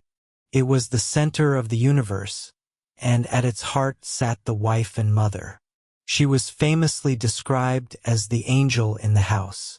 Her duty was to be the spiritual compass for her husband and the gentle architect of her children's souls. She was expected to be a paragon of order, grace, and tireless devotion. But as you walk through these rooms, you realize the angel has fallen, and she has taken the sanctuary down with her. You enter the parlor. This is the room meant for receiving guests, for displaying the family's status and refinement, but the heavy velvet curtains are drawn tight, even though it is the middle of the afternoon. The sunlight only manages to pierce through the gaps in thin, dusty needles. In the gloom, you see that the silver tea service on the sideboard is tarnished, turning a dull, bruised purple. There are rings of dried liquid on the mahogany tables, and a discarded shawl lies crumpled in the corner like a shed skin. The order that defined a Victorian woman's worth has dissolved into a lethargic chaos. You find her on the chaise longue. You see a woman who, only a few years ago, would have been the vibrant pulse of this household. Now she is a ghost inhabiting her own life. Her hair, which should be pinned in an intricate and tidy style, is coming loose, trailing in greasy strands over her shoulders. Her eyes are the most striking thing about her. They are not the bright, attentive eyes of a mother or a wife. They are heavy, hooded, and the pupils are reduced to tiny, black pinpricks. She looks at you, but she does not see you. You are an intrusion into a dream world that is far more vibrant and comforting than the dusty room around her. You watch as she reaches for a small, blue glass bottle on the side table. There is no hesitation, no sense of medicine being taken for a specific ailment. It is a rhythmic, practiced motion. She swallows the dark liquid, and you see her body relax into a state of profound indifference. This is the disruption of the Victorian family in its most physical form. The woman who was supposed to be the active manager of this domestic sphere has become a passive passenger. The chores are left undone. The social calls are never returned, and the moral guidance she was supposed to provide has been replaced by a chemical haze. You move from the parlor toward the back of the house into the kitchen. In a proper home, this should be a place of warmth and activity. You should hear the crackle of a fire and the rhythmic chopping of vegetables. But the hearth is cold. Gray ash has spilled out onto the floor, and no one has bothered to sweep it up. A crust of bread sits moldy on the table next to an empty tin of tea. The disruption of the family is also an economic disaster. You look at the pantry and see it is nearly bare. The money that should have gone to the butcher or the baker has been redirected, penny by penny, to the chemist's shop. In the Victorian world, where a man's success was measured by the health and comfort of his household, this empty kitchen is a profound mark of failure and shame. But the most haunting part of this disrupted home lies upstairs. You climb the creaking wooden stairs, your hands sliding over a banister thick with dust. You reach the nursery. This should be the most energetic room in the house, filled with the sounds of play or the insistent demands of a growing child. Instead, it is unnervingly quiet. You see a small cot in the corner. Inside, a toddler lies perfectly still. The child is not sleeping the healthy, restless sleep of youth. The limbs are too heavy, the breathing too shallow. On the nightstand next to the cot, you see the culprit. It is a bottle of Godfrey's cordial or perhaps Mother's Friend. These were the popular names for opium-based syrups marketed specifically for children. You realize that the mother's addiction has trickled down to the next generation. Because she is too exhausted or too far gone in her own stupor to deal with the cries of a hungry or teething child, she has turned to the bottle to silence them. This was the dark secret of many Victorian nurseries. Children were kept in a state of permanent sedation so that the household could maintain a ghostly, artificial peace. The disruption here is not just about a messy house. It is about the fundamental breaking of the bond between parent and child. The child is not being raised. It is being managed, hushed, and slowly poisoned. You imagine the husband returning to this house at the end of a long day in the city. You see him walk through the front door, stripping off his coat, expecting the warmth of a well-run home. Instead, he is met by the silence and the smell. You can feel his frustration and his growing isolation. In the Victorian era, a wife's addiction was a source of intense social stigma. He cannot talk to his colleagues about it. He cannot invite his boss over for dinner. He begins to withdraw from his own home, perhaps staying later at the office or finding excuses to visit his club. The family unit, which was supposed to be a cohesive whole, begins to fracture into individual islands of misery. You see him stand in the doorway of the parlor, looking at his wife on the couch. He might try to argue, to plead with her to throw the bottle away. But you see how quickly those arguments dissolve. The drug makes her defensive or worse, completely numb to his anger. There is no way to reach someone who is wrapped in a velvet blanket of opium. The emotional core of the marriage has been hollowed out. They are two people living in the same house, but they are miles apart, separated by a sea of dark liquid. As you walk back down the stairs and toward the front door, you realize that this disruption is a silent epidemic. This scene is being repeated in thousands of homes across the country, from the grandest mansions to the cramped tenements. The very substance that was marketed as a way to preserve the family, to soothe the nerves of the mother and quiet the cries of the baby, is the very thing that is tearing the family apart. The Victorian home was built on the idea of control, but here, in the shadows of the parlor and the silence of the nursery, you see that all control has been lost. You step back out into the street and breathe in the fresh, cold air. You look back at the house. From the outside, it still looks perfect. The brass is still shiny, and the curtains hide the reality within. But you know the truth. You know that behind those walls, the clocks have stopped, the fires have gone out, and the family is drifting in a dark, silent current. The sanctuary has become a cage, and the angel in the house is a captive to the bottle. The shadows you saw inside are not just from the lack of sunlight. They are the shadows of a society that is slowly realizing its most precious institution is being dissolved from the inside out. You leave the quiet street behind, but the image of those tiny pinprick pupils and the cold kitchen hearth stays with you, a haunting reminder of the cost of the Victorian search for domestic peace. You are standing at the end of a long, winding carriage path. Behind you, the city of London is a smudge of charcoal smoke on the horizon, a distant world of commerce, stiff collars, and polite tea parties. In front of you, the iron gates of the asylum rise like the ribs of a giant, prehistoric beast. They are black, ornate, and tipped with spikes that look like frozen flames against the gray sky. This is where the quiet domestic tragedy you saw in the kitchen finally breaks out into the open. This is where the secret of the blue bottle meets the cold, hard reality of the Victorian state.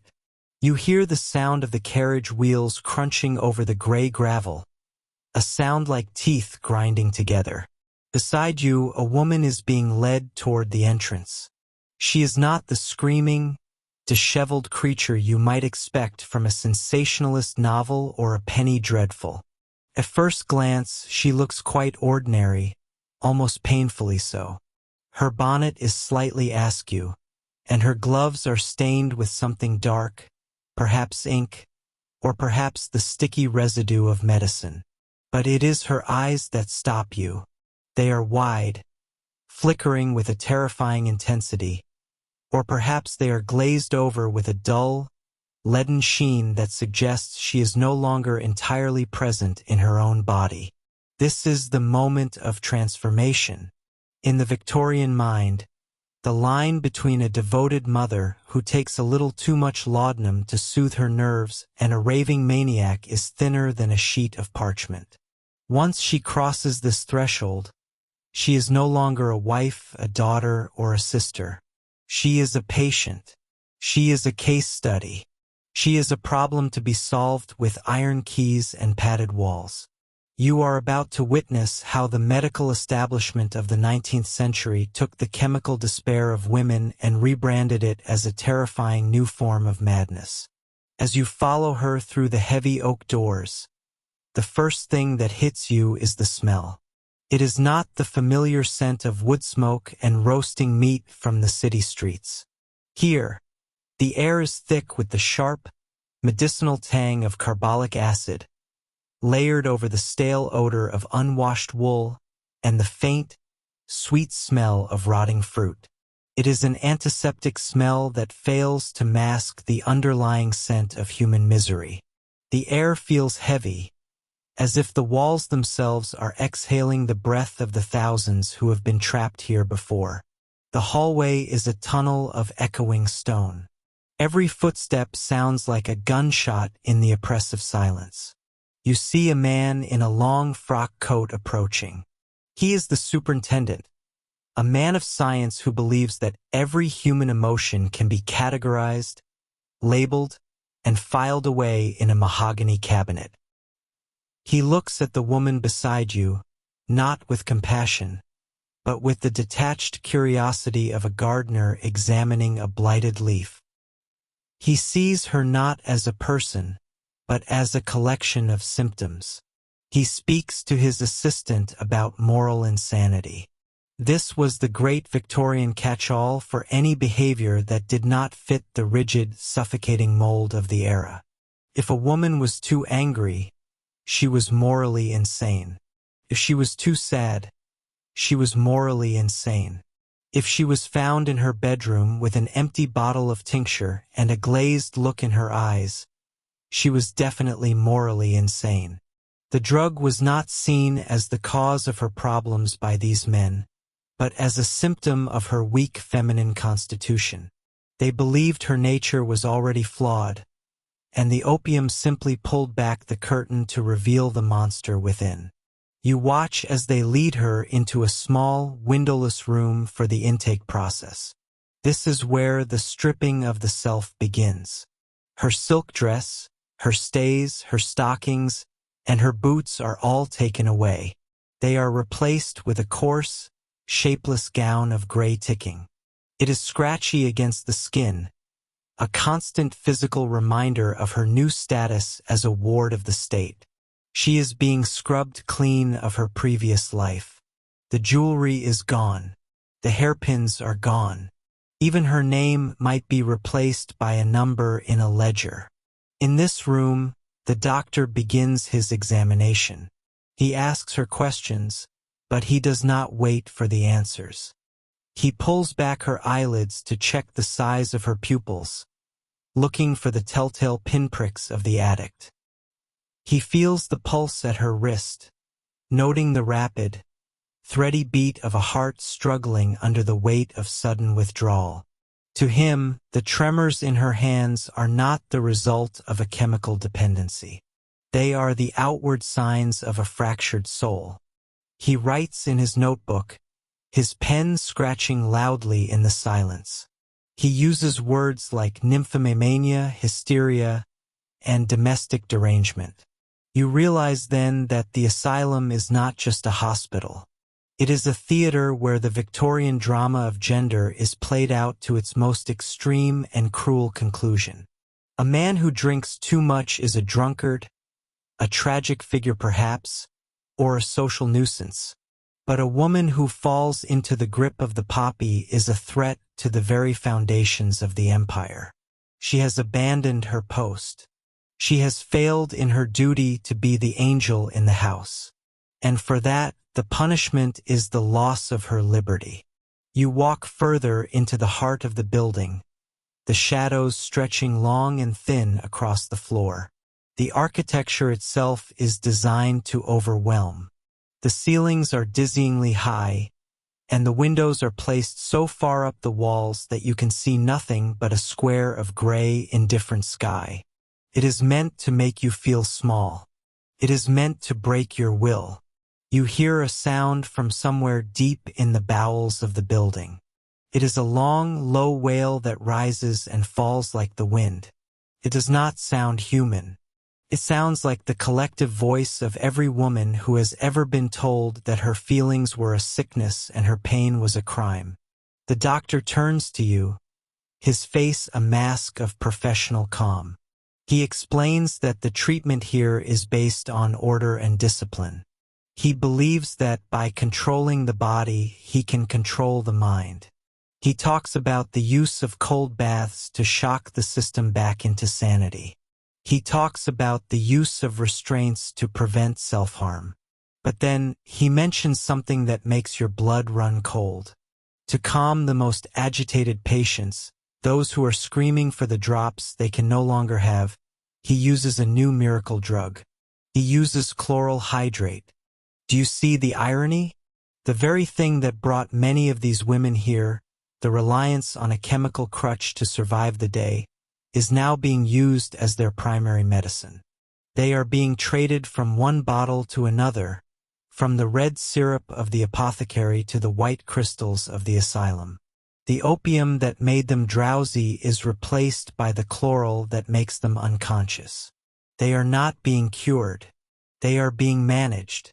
They are being silenced. The asylum is simply a larger version of the medicine chest, a way to keep the inconvenient truths of Victorian life hidden behind a locked door. You pass a row of heavy wooden doors, each with a small brass slide over a viewing porthole. You cannot help yourself. You slide one open and look inside. The room is tiny, barely larger than a cupboard. There is a straw mattress on the floor and a single wooden stool. A woman is sitting there, her back against the wall. She is staring at the door, but she does not seem to see you. Her lips are moving in a silent prayer or a curse. This is what the world calls a maniac. But looking at her, you do not see a monster. You see someone who was drowning in the pressures of her life and reached for the only thing that offered to keep her head above water. The Victorian era was obsessed with the idea of the female maniac. She was a staple of the newspapers and the popular imagination. People would pay a penny to come to asylums like Bethlehem on public visiting days just to stare at the madwomen through the bars. They wanted to see the wild hair, the bared teeth, and the clawing hands. They wanted to feel a shiver of fear and a surge of moral superiority. They did not want to see the reality. They did not want to see the exhausted mother, the grieving widow, or the overworked seamstress who simply could not carry the burden anymore. As you walk back toward the entrance, the doctor continues his lecture.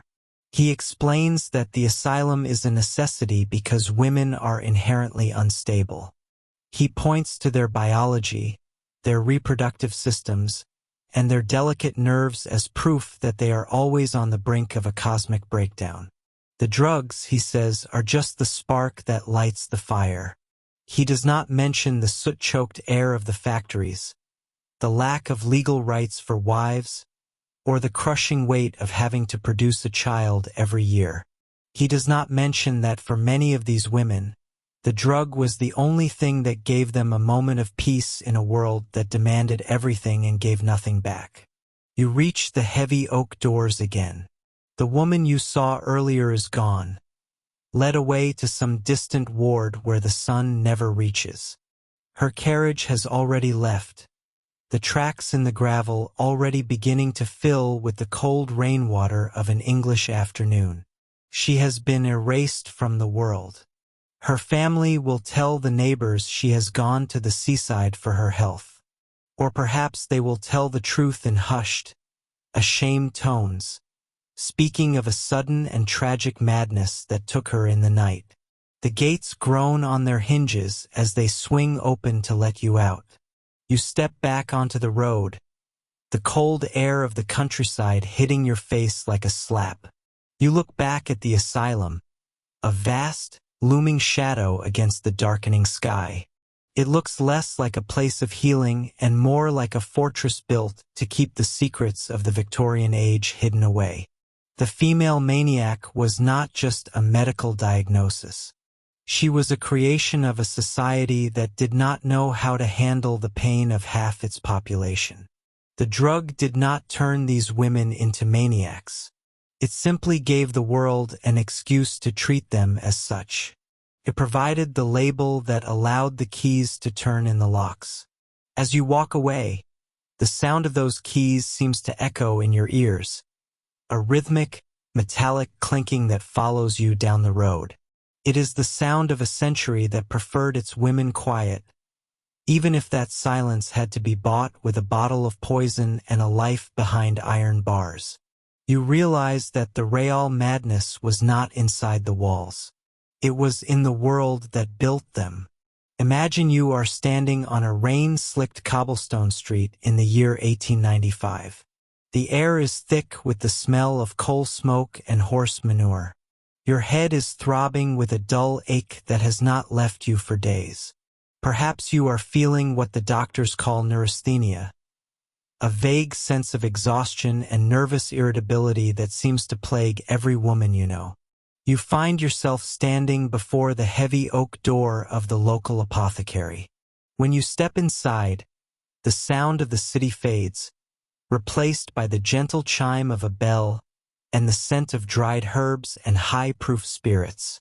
Behind the counter, row upon row of beautiful amber and cobalt blue glass bottles catch the light. They have names that sound like poetry. You see Mother Winslow's soothing syrup, Dr. Pierce's favorite prescription, and the ever-popular Lydia Pinkham's vegetable compound. You reach for a bottle, pay your few cents, and take a long draft right there at the counter. Within minutes, the world feels softer. The pain in your head dissolves into a warm glow, and your worries seem to drift away like smoke. You feel capable, happy, and strangely energized. You have just taken your first dose of what the newspapers will soon call the Great American Fraud. What you do not know, and what the label does not tell you, is that your favorite tonic is nearly 40% alcohol. But that is not all. Hidden within that sweet, herbal syrup are generous doses of morphine, cocaine, and laudanum. You are not being cured. You are being drugged. And you are far from alone. Millions of women across the Victorian world are currently caught in the grip of a silent, socially sanctioned addiction that is about to explode into a massive public scandal. The rise of the patent medicine industry was a perfect storm of Victorian social pressure and a total lack of government regulation. In this era, the medical profession was still largely a boys' club, and many women felt uncomfortable discussing their private health concerns with male doctors who often dismissed their symptoms as mere hysteria. Into this void stepped the patent medicine man. These manufacturers were masters of psychology. They bought up full pages in newspapers and magazines, filling them with glowing testimonials from women who claimed to have been snatched from the jaws of death by a single bottle of bitters. They used beautiful imagery of flowers and healthy, smiling mothers to mask the rot inside the bottle. You have to understand the pressure a Victorian woman lived under to appreciate why these medicines were so seductive. You were expected to be the angel of the house, maintaining a pristine home, raising perfect children, and appearing eternally graceful despite the physical toll of frequent childbirth and the crushing weight of a corset. When your body finally rebelled, these tonics were marketed as your best friend. They were sold as secret formulas passed down from ancient civilizations or discovered by lone frontiersmen. The word patent was actually a misnomer. Most of these companies never actually patented their formulas because doing so would have required them to reveal their ingredients to the government. Instead, they relied on trademarked names and elaborate packaging to protect their secrets. As you continue to use your chosen tonic, you notice something troubling. When you miss a dose, the symptoms come back, but they are 10 times worse than before. The headache is no longer a dull throb. It is a searing fire. Your hands begin to shake. You feel a sense of impending doom and a desperate, clawing need to reach for that blue glass bottle. You find yourself hiding the bottles in the back of your pantry. You start to buy 2 or 3 at a time. To the outside world, you are a respectable woman taking her medicine. In reality, you are a high-functioning addict, and the industry is counting on your dependency to keep their profits soaring. The scale of this deception was staggering. One of the most famous examples was Mrs. Winslow's soothing syrup. It was marketed specifically to mothers with teething or fussy babies. The advertisements promised it would produce a quiet sleep by relieving all pain. What the advertisements did not mention was that the syrup contained a massive amount of morphine. Thousands of children never woke up from that quiet sleep, leading the medical community to eventually dub it the baby killer. Yet, for decades, it remained one of the best-selling products on the market. For the adult market, alcohol was the primary driver. At a time when women were often barred from entering saloons and the temperance movement was reaching a fever pitch, patent medicines offered a loophole. A woman who would never dream of touching a glass of whiskey could quite respectably consume a bottle of Peruna, which was 28% alcohol. In fact, many leaders of the temperance movement were themselves inadvertently addicted to these high-proof tonics. They were fighting to ban the bottle while simultaneously drinking 3 bottles of medicine a day to keep their nerves steady. The turning point began in the early 1900s, when a courageous group of journalists and chemists decided to pull back the curtain on this multi-million-dollar empire. The most famous of these was Samuel Hopkins Adams, who wrote a series of 11 articles for Collier's Weekly titled The Great American Fraud. Adams did not just write about the dangers, he sent samples of the most popular medicines to independent laboratories for analysis. When the results came back, the public was horrified. He revealed that the famous Liquozone, which claimed to cure everything from cancer to dandruff, was nothing more than water with a tiny bit of sulfuric and hydrochloric acid. He showed that many of the most popular headache powders were packed with acetanilide, a coal tar derivative that could cause heart failure in unsuspecting users. You can imagine the shock of the Victorian public reading these reports. The woman you saw earlier, the one hiding her bottles in the pantry, was suddenly forced to confront the truth. She was not a victim of a mysterious illness. She was a victim of a predatory industry that had commodified her pain. The scandal rocked the very foundations of Victorian society. It exposed the fact that the newspapers, which were supposed to be the guardians of truth, had been complicit in the lie. Many papers refused to publish criticisms of patent medicines because those same companies were their largest advertisers. In some cases, advertising contracts included red line clauses that automatically canceled the contract if the newspaper supported any legislation that would regulate the industry.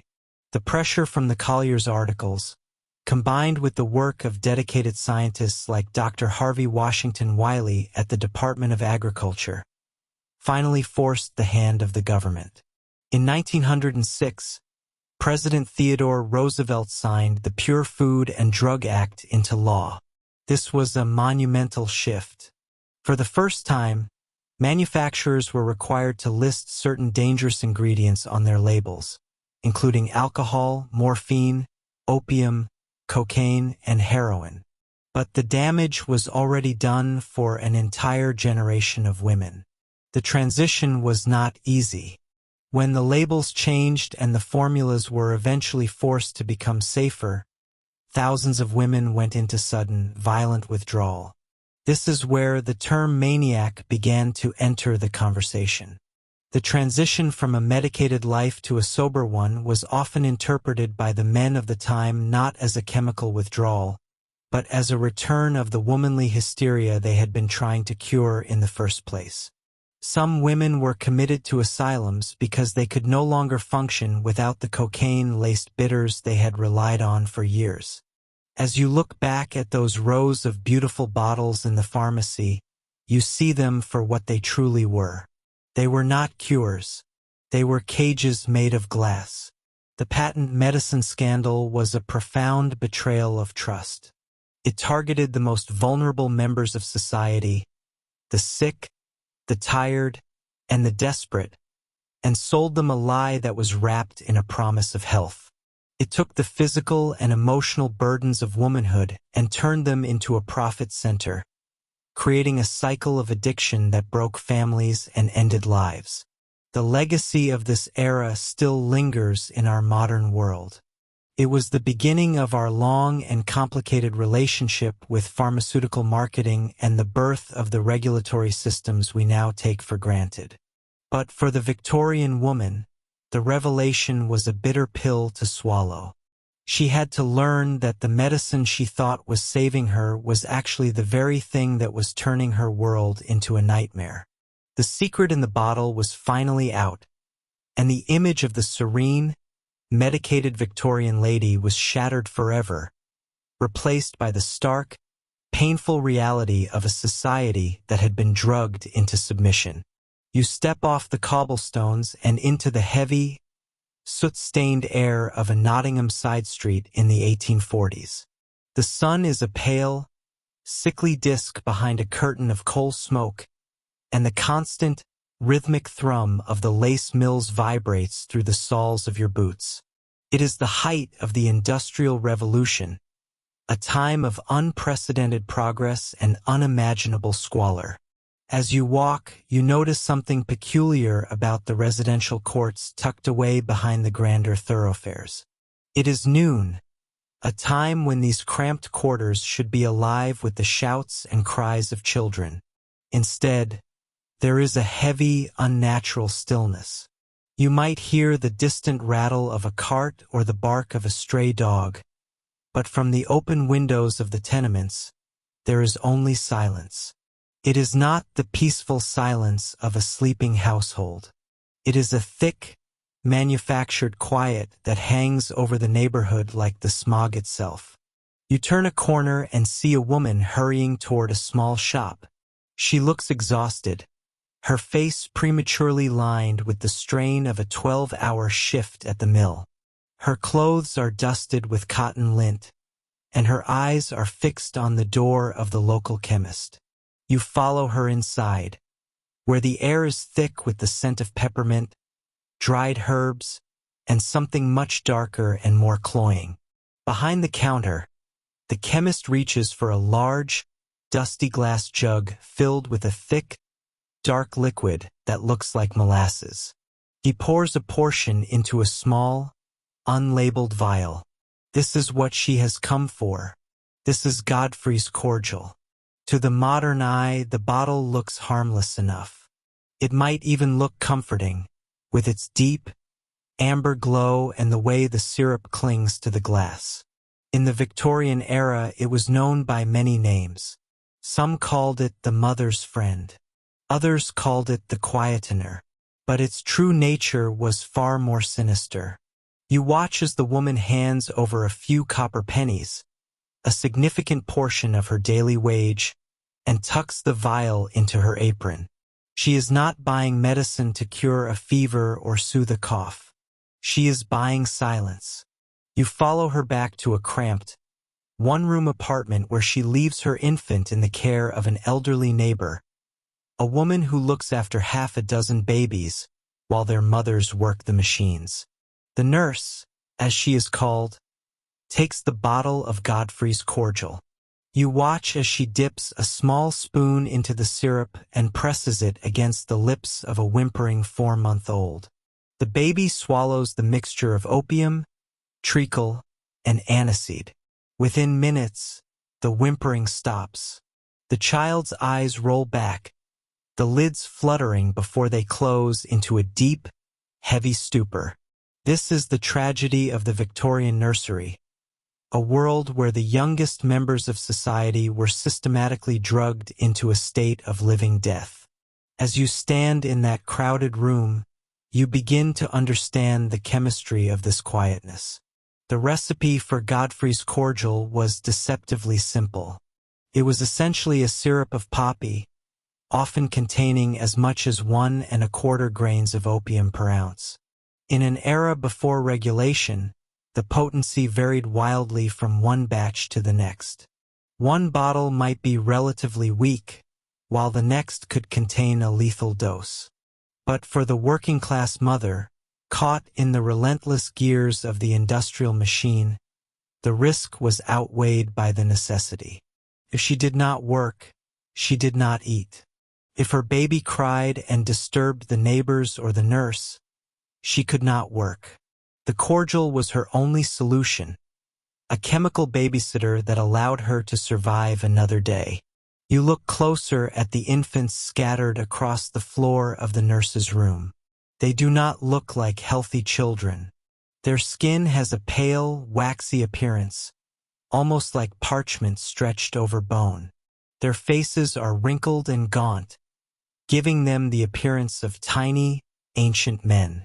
This was a common sight in the industrial towns of England, a condition the local doctors often dismissed as marasmus or wasting disease.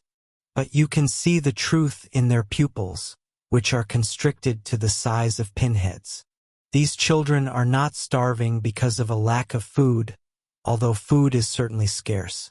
They are starving because the opium has suppressed their appetite. They have forgotten how to be hungry. They have forgotten how to cry.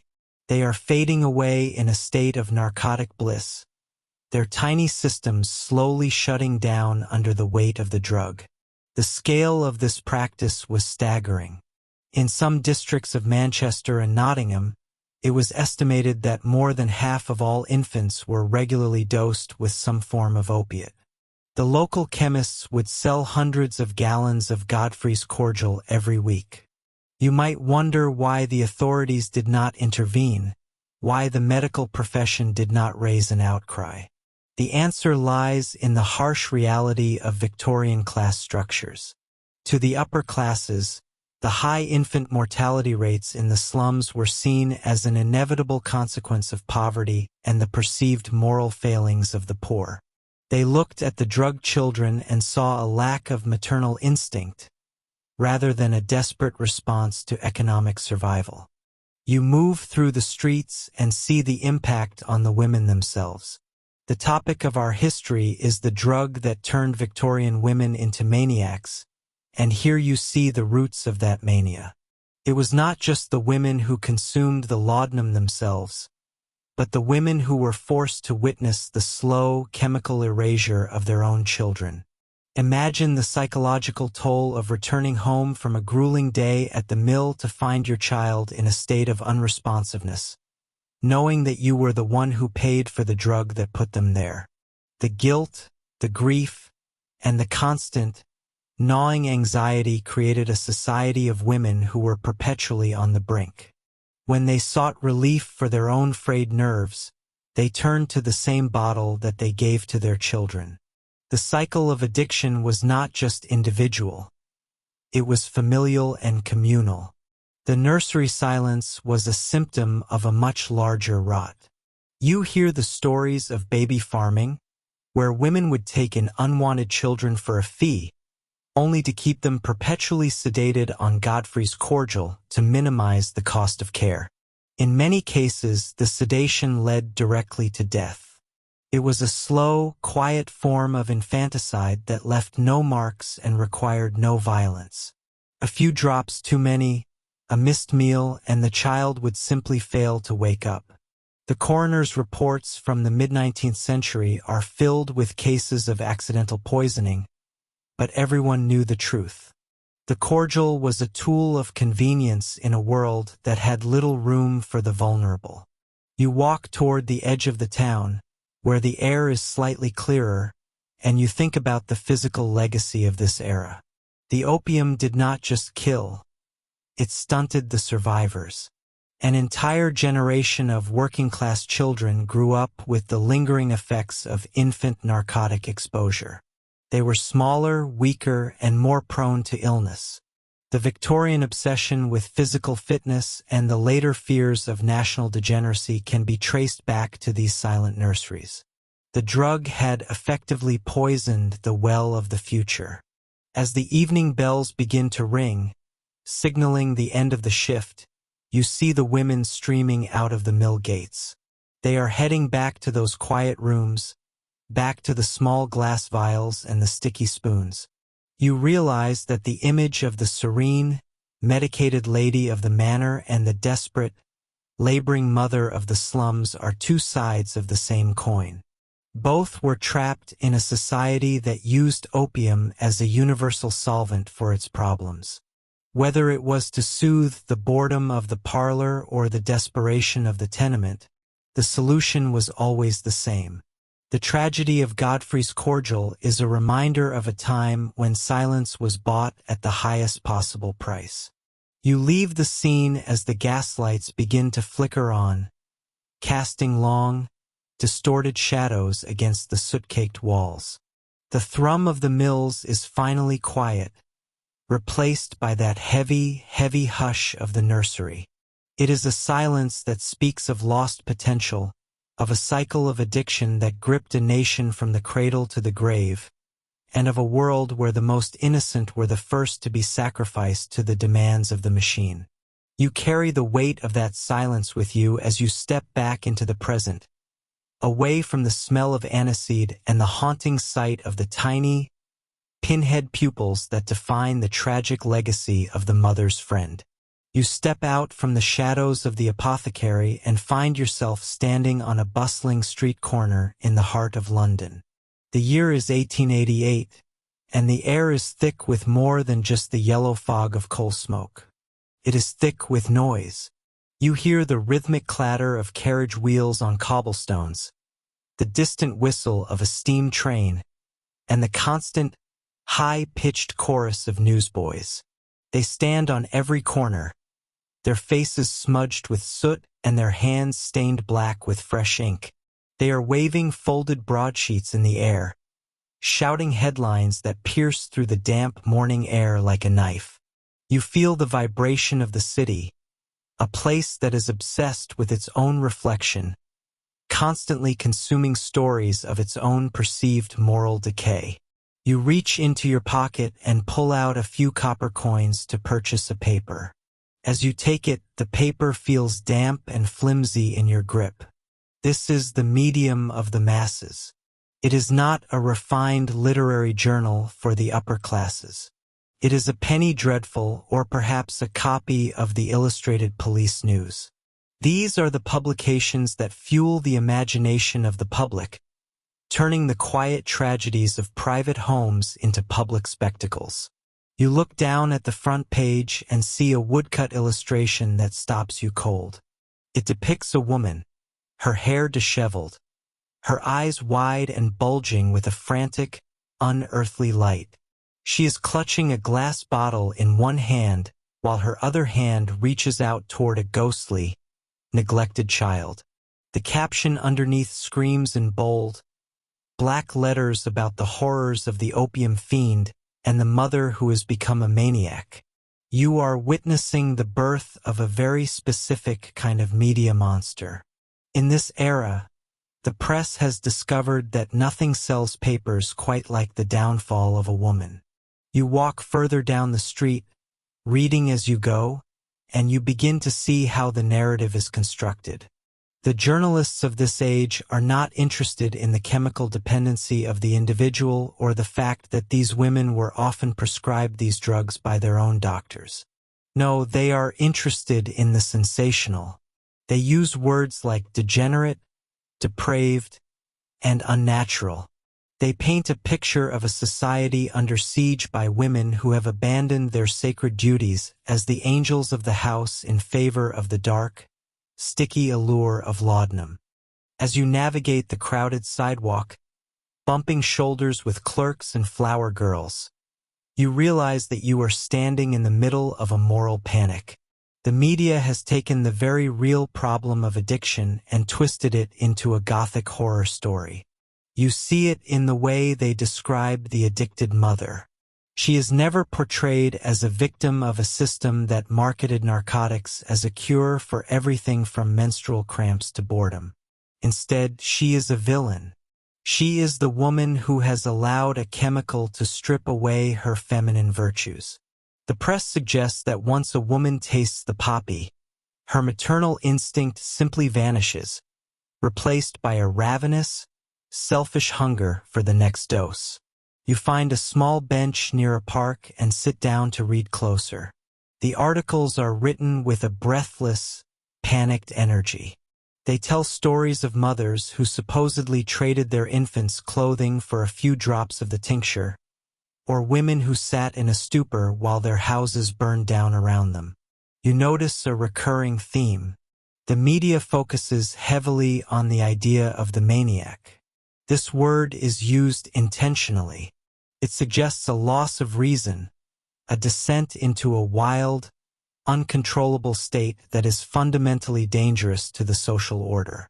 By labeling these women as maniacs, the press justifies their exclusion from society. They are no longer mothers or wives. They are warnings. You look across the park and see a well-dressed woman pushing a perambulator. She looks the picture of Victorian propriety, but you cannot help but wonder if she has a small bottle hidden in her muff.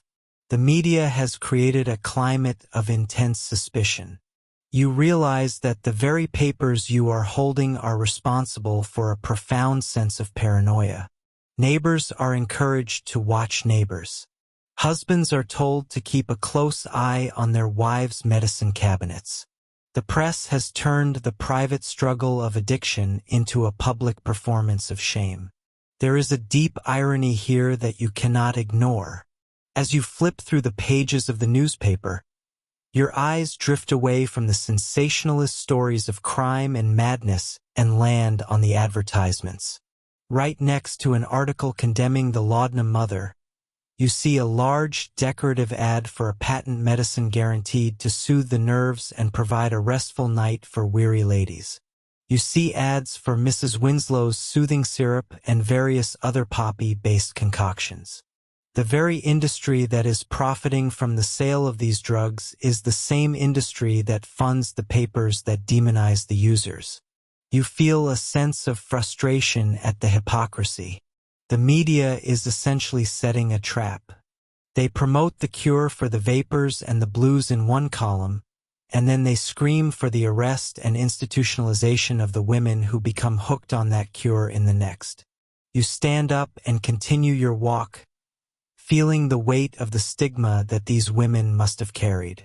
You imagine what it would be like to be one of them, catching a glimpse of a headline while you are out on an errand. You would see yourself reflected in those exaggerated drawings and those cruel, biting adjectives. You would know that the world sees you as a monster, as a maniac who has failed at the only thing a woman is supposed to be good at. The media does not offer a path to recovery. It offers only a path to the madhouse or the grave. The narrative of the addicted mother served a very specific purpose in Victorian society. You see, this was a time of great change. Women were starting to demand more rights, more education, and more presence in the public sphere. The media used the specter of the opium-crazed woman as a way to push back against these changes. They argued that if women were given too much freedom, or if they were not strictly controlled within the domestic sphere, they would inevitably fall prey to these kinds of vices. The addicted woman became a symbol of what happens when the traditional gender roles are disrupted. She was a cautionary tale used to keep other women in their place. You walk past a group of men standing outside a pub, laughing and drinking ale. You think about the double standard that the press upholds. When a man is found to be an opium eater, like the famous writers of the day, he is often portrayed as a tortured genius or a romantic adventurer. His addiction is seen as a tragic flaw in an otherwise brilliant mind. But when you look back at the paper in your hand, you see no such grace given to the women. For them, there is no romance. There is only the gutter. The media ensures that the fall of a woman is a total fall. There is no redemption in the eyes of the public once the ink has dried on the latest scandal. You reach the end of the street and stand by the river, watching the dark water of the Thames flow by. You think about the thousands of women whose lives were reduced to a few sensational paragraphs in a cheap newspaper. They were real people with fears and pains, caught in a cycle of dependency that was often encouraged by the very society that eventually turned its back on them. The media did not just report on the addicted mother. Created her. It built a myth around her that made it impossible for the public to see her as human. The sensationalism you see here is a powerful tool of social control. It uses fear to dictate behavior and shame to silence those who are suffering. As you fold the paper and leave it on a nearby wall for the next passerby to find, you realize that the headlines have a long reach. They do not just vanish when the next day's edition comes out. They linger in the minds of the public, hardening into prejudices that will last for generations. You walk away from the shouting newsboys and the smell of fresh ink, but the image of the maniac mother stays with you.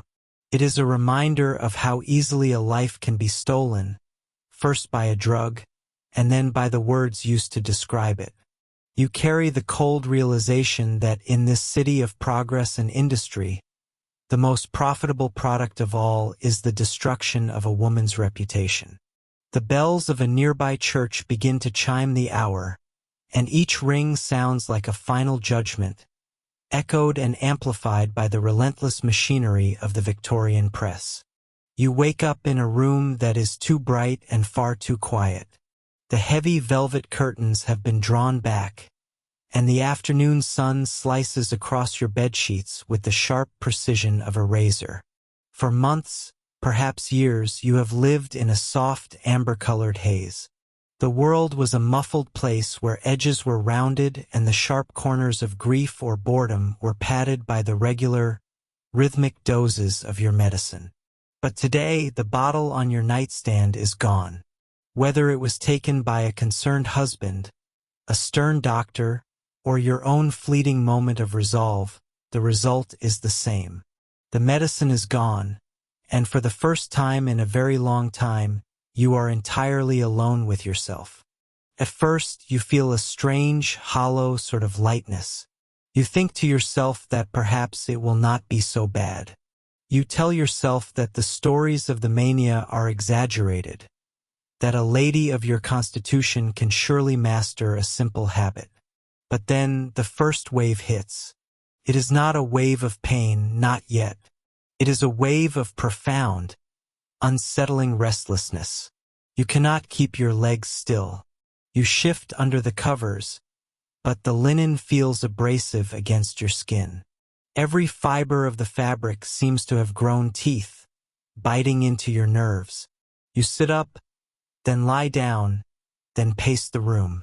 Your movements are frantic and aimless, like a bird trapped in a cage. You feel a persistent, unstoppable urge to yawn. Your jaw stretches so wide it aches, and your eyes begin to stream with tears that have nothing to do with sadness. By the time the sun begins to set, the restlessness has curdled into something far more sinister. You are no longer just uncomfortable. You are under attack from within. Your body, which has forgotten how to function without the chemical embrace of the poppy, is beginning to scream. You feel a deep, throbbing ache in the marrow of your bones. It feels as though someone is taking a heavy hammer to your shins and your lower back. You try to massage your limbs, but your touch offers no comfort. The pain is too deep for that. It is an elemental, structural agony. You begin to sweat, but you are freezing. You pull every blanket in the room over your shivering frame, but your skin remains clammy and cold. A moment later, you are burning up. You throw the covers off, gasping for air, your nightgown soaked through with a cold, oily perspiration that smells of sickness. This is the beginning of what the doctors call the horrors, though they usually whisper the word behind closed doors. To the outside world, you are simply a woman who has lost her mind. To you, you are a person whose physical reality is being dismantled piece by piece. As the night deepens, the psychological walls begin to crumble. The silence of the room is no longer a comfort. It is filled with sounds that should not be there. You hear the scratching of rats behind the wainscoting, but when you look, the wood is solid. You hear the muffled voices of people in the hallway, conspiring against you, deciding your fate. You try to tell yourself it is the fever, the lack of the drug, but the fear is too real to be dismissed. This is the mania that the newspapers warned about. It is not a sudden snap into insanity, but a slow, agonizing descent into a state where you can no longer trust your own senses. Your stomach begins to heave. The digestive system, which the opium had frozen into a state of permanent sluggishness, has suddenly roared back to life with a vengeance. The cramps are so sharp they double you over. You find yourself on the floor, the cold floorboards pressing against your cheek, because you no longer have the strength to reach the bed. You are humiliated, you are broken, and you are desperate. In this moment, you would give anything, you would sell your very soul, for just 1 teaspoon of the dark syrup. You find yourself crawling toward the door, scratching at the wood, begging for the very thing that destroyed you. When the doctor arrives the next morning, he does not bring relief. He brings the cure. In the Victorian era, the cure for a woman in your state is often as brutal as the withdrawal itself. You are not viewed as a patient suffering from a complex neurological dependence. You are viewed as a moral failure, a hysteric whose nerves have been shattered by your own lack of willpower. The doctor looks down at you with a mixture of pity and disgust. He orders the nurses to take you to the bath. You are stripped of your clothes and led into a room that smells of damp stone and carbolic acid. This is the hydropathy treatment. You are placed in a tub, and water that is just a few degrees above freezing is poured over you. The shock is so great that your heart feels as though it might stop. You scream, but the nurses hold you down. They tell you it is for your own good, that the cold will shock your nervous system back into order. They wrap you in wet, freezing sheets, a practice known as the wet pack. You are mummified in these freezing linens for hours, left alone in a darkened room to think about your sins. They call it the rest cure, but there is no rest in it. There is only the shivering, the darkness, and the overwhelming sense of shame. If the cold water does not work, they might try other methods. Some doctors believe in the power of electricity to jumpstart a sluggish constitution. You might feel the bite of the galvanic battery, the sharp stings of current being applied to your temples or your spine.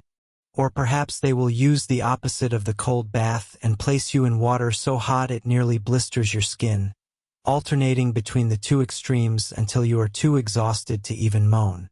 Throughout all of this, you are being fed a diet of bland, uninspiring food. Beef tea, dry toast, and warm milk. They are trying to rebuild your body, they say, but they are doing so while stripping away your dignity. You are not allowed to read. You are not allowed to write. You are not allowed to see your children or your friends. You are in a sensory vacuum, intended to force your mind to reset itself. But in the silence, the cravings only grow louder. The memory of the drug is like a ghost that haunts every corner of the room. You can almost taste it on the back of your tongue. You can almost feel the warmth spreading through your veins just by thinking about it. Days turn into weeks.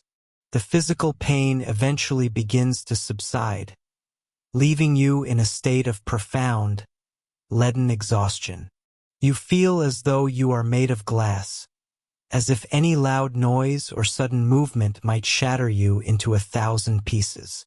This is the period of the great melancholy. The world, once so vibrant and softened by the opium, now looks gray and harsh. Everything is too loud, too bright, and too demanding. You realize that you have forgotten how to cope with the basic stresses of life. The drug was your shield, and now you are standing naked in the middle of a battlefield. The doctors pronounce you cured when you stop screaming and start obeying. When you can sit quietly in a chair for hours without fidgeting, they believe they have been successful. They do not see the hollow look in your eyes. They do not understand that the mania has not been cured. It has only been pushed underground. You are returned to your home, to your husband, and to your duties. You are expected to be the same woman you were before the first drop of laudanum ever touched your lips. But you are not that woman. You move through your house like a stranger. You look at the bottles in the medicine cabinet with a mixture of terror and longing. You know that the press has labeled women like you as maniacs, as creatures who have abandoned their feminine grace for the sake of a chemical high. You feel the weight of that judgment every time you walk down the street or attend a social gathering. You are a woman who has been to the edge of the abyss and back, and the world expects you to simply forget what you saw there. The painful reality of the cure is that it is often just a transition from one kind of prison to another. You have traded the prison of addiction for the prison of a society that views your struggle as a stain on your character. You are clean, yes, but you are also empty.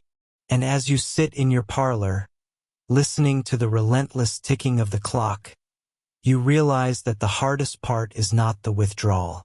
The hardest part is the long, silent life that comes after. A life where the shadow of the poppy is always just out of sight, waiting for a moment of weakness to return. You step out of the swirling yellow fog of a London afternoon in 1868 and feel the heavy dampness of the air clinging to your wool coat.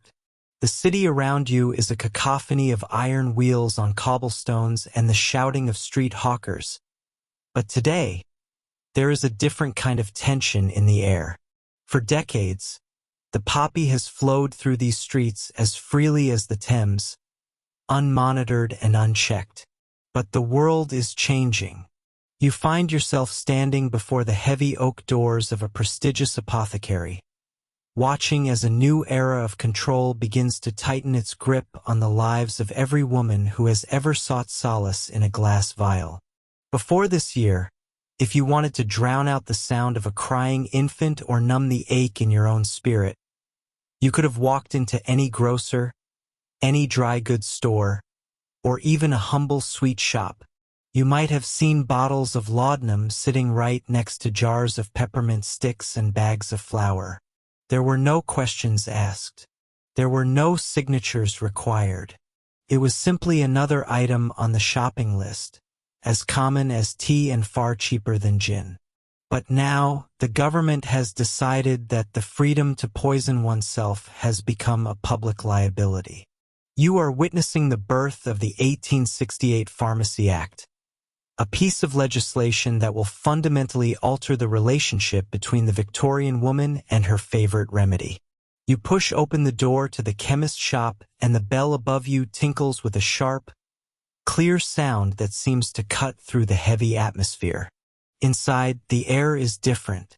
It is cool and carries the sharp, medicinal sting of camphor, cloves, and dried herbs. You see the mahogany shelves stretching up toward the ceiling, lined with hundreds of identical glass bottles.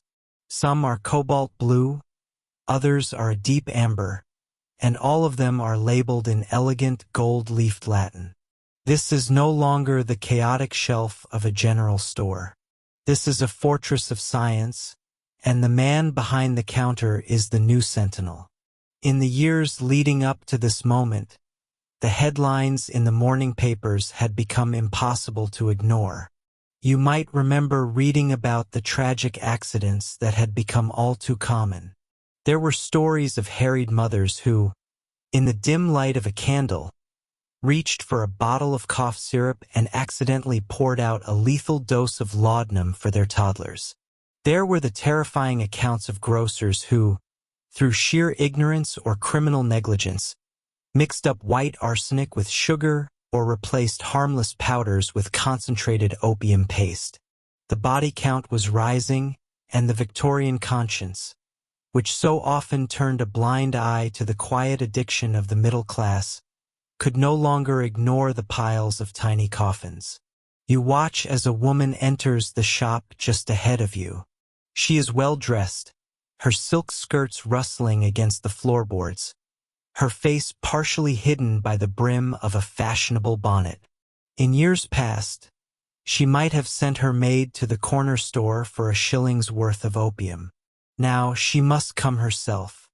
She approaches the counter with a practiced air of nonchalance, but you can see the slight tremble in her gloved hands as she rests them on the polished wood. She asks for her usual tincture. The chemist, a man in a stiff white collar with a face as stern as a judge, does not immediately reach for the bottle.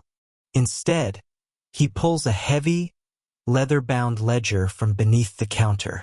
This is the poison register, the physical manifestation of the 1868 Act. He opens it to a fresh page and dips his quill into a well of black ink. He looks her in the eye and asks for her name and her address. He asks her the purpose for which she requires the drug. You see her flinch slightly. The anonymity of the poppy is being stripped away. To get her medicine, she must now leave a paper trail. She must admit, in writing, that she is a consumer of a scheduled poison. This act was the first real attempt by the British Parliament to define who was qualified to handle the substances that could both heal and kill. Created a closed shop. Only those who had passed the rigorous examinations of the Pharmaceutical Society could call themselves chemists and druggists. They were now the only people legally allowed to sell 15 specific poisons, and opium was at the very top of that list. The government was trying to build a wall around the poppy, but as you observe the transaction, you begin to see the cracks in that wall. The 1868 Act was a compromise, a desperate attempt to balance public safety with the powerful interests of the trade. While it tightened the leash on pure opium and simple tinctures like laudanum, it left a massive, gaping loophole that the manufacturers were quick to exploit. You see a row of colorful bottles on a side table, labeled with grand names like Mother Bailey's Quieting Syrup and Dr. Collis Brown's Chlorodyne. These are patent medicines, proprietary blends where the ingredients are kept secret. Because they are sold as finished products with their own unique names, they often bypass the strictest requirements of the new law. You realize that while the woman at the counter is being interrogated for her bottle of laudanum, another woman could walk in and buy 3 bottles of a soothing syrup containing nearly as much opium without ever having to sign the poison register. The law has changed the method of delivery, but it has not yet managed to change the demand. The legislative chains are being forged, but they are still brittle. They are designed to prevent the accidental death of a child, but they do very little to help the woman who is already lost in the haze. As the chemist finally hands over the small, ribbed glass bottle, he points to the new label. It is a bright, warning red, and it bears the word poison in bold, black letters. This was a revolutionary requirement of the Act. Before this, a bottle of death looked exactly like a bottle of life. Now, even in the dark, the tactile sensation of the ribbed glass and the visual warning of the red label are meant to scream out a warning to the user. You see the woman tuck the bottle into her reticule, her movements hurried now. She has navigated the new bureaucracy, she has signed her name, and she has paid the price of her privacy to maintain her habit. You walk deeper into the shop, letting your eyes roam over the various preparations. You think about the pharmacists who fought for this law. For them, it was about professional pride. They wanted to be seen as more than just shopkeepers. They wanted to be seen as men of science, essential pillars of the community who protected the public from the dangers of the laboratory. And in many ways, they succeeded. The 1868 Act laid the foundation for every drug law that would follow. It established the principle that the state has a right and a duty to monitor what its citizens put into their bodies. But as you stand there in the silence of the shop, broken only by the scratching of the chemist's pen as he records the sale, you feel the weight of what has been lost. The era of the wild, unregulated poppy is ending, but in its place is something perhaps more insidious. The drug is becoming professionalized. It is moving from the kitchen cupboard to the medicine cabinet. By labeling it as medicine and placing it behind the counter of a professional, the law has inadvertently given it a new kind of legitimacy. It is no longer a vice you pick up at the grocer's. It is a treatment sanctioned by a man with a diploma. You turn back toward the door, leaving the medicinal smells behind and stepping back out into the cold, damp London air. You look at the women passing by on the sidewalk, their faces obscured by the mist. How many of them have a red labeled bottle tucked away in a pocket? How many of them are now part of that hidden ledger in the chemist's shop? The 1868 Pharmacy Act was meant to be a set of chains, a way to bind the dragon of addiction and keep it from the throats of the innocent. But as you watch the woman in the silk skirts disappear into the fog, you suspect that the chains are too loose, and the dragon has already found its way into the very heart of the home. The act was a turning point, the moment when the Victorian-era realized that it could no longer pretend that the poppy was just another spice or a harmless tea. It was an admission of a national crisis. Yet, even as the registers were filled with names and the bottles were stamped with warnings, the shadow of the drug only seemed to grow longer. The government had started to count the victims, but it still didn't know how to save them. You walk on, the sound of your footsteps echoing against the wet stone, knowing that the real struggle between the law and the lady has only just begun. The legislation was a beginning, a first attempt to regulate a world that had spiraled out of control, but the poppy is a patient master, and it would take much more than a leather-bound ledger and a red label to break its hold on the Victorian soul. You step out of the thick, coal-stained fog of the 19th century and into the sterile, fluorescent hum of the 21st. You might think that the age of the poppy has passed into the dusty annals of the archives, a relic of a time before we knew better. You walk down a clean, paved street, past glass storefronts and glowing screens, feeling a sense of modern security. You believe that the dark days of the maniacal woman, driven to the brink of insanity by a drop of laudanum in her tea, are a ghost story from a world long dead. But if you stop for a moment, if you really peer into the shadows behind the bright lights of the modern pharmacy counter, you will see that the ghost is still very much alive. It has simply changed its clothes. Imagine you are standing in your own bathroom. You open the medicine cabinet and hear that familiar, small rattle of plastic bottles.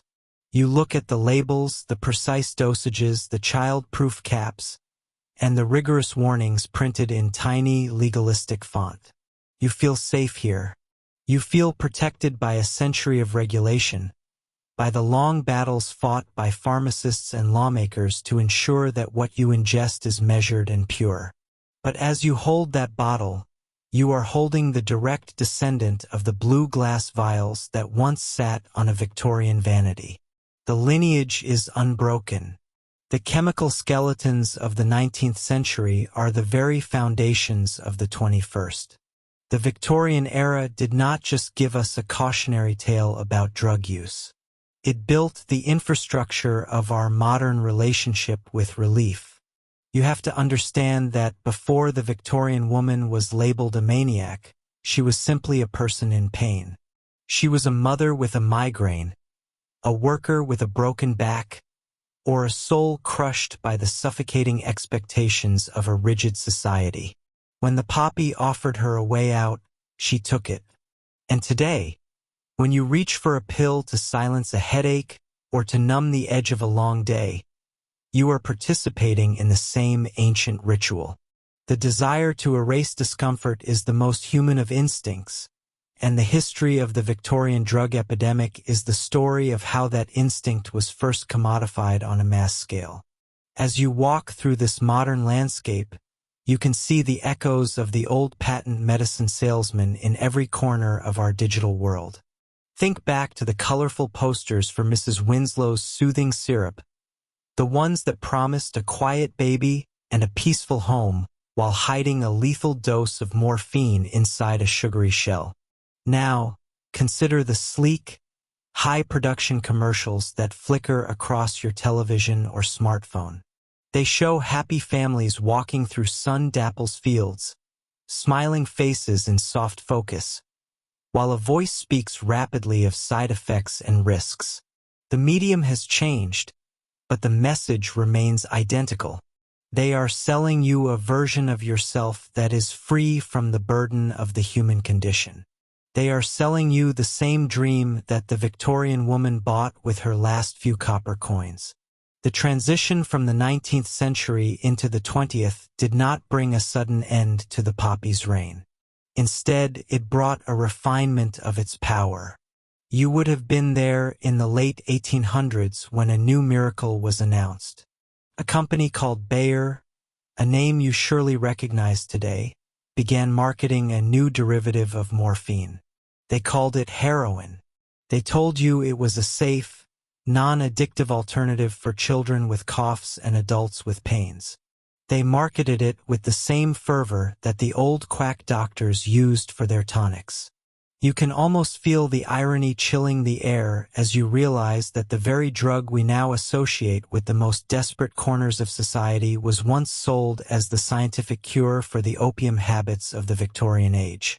We tried to solve a drug problem with a stronger drug, a cycle that we have repeated time and again. You see the same pattern in the modern opioid crisis that has swept through cities and rural towns alike. When you read the headlines about the devastation of the last 20 years, you are reading a remake of a Victorian script. The players have different titles and the chemical formulas have been tweaked in laboratories, but the mechanics of the tragedy are the same.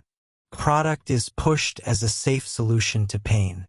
It is embraced by a society that is exhausted and hurting.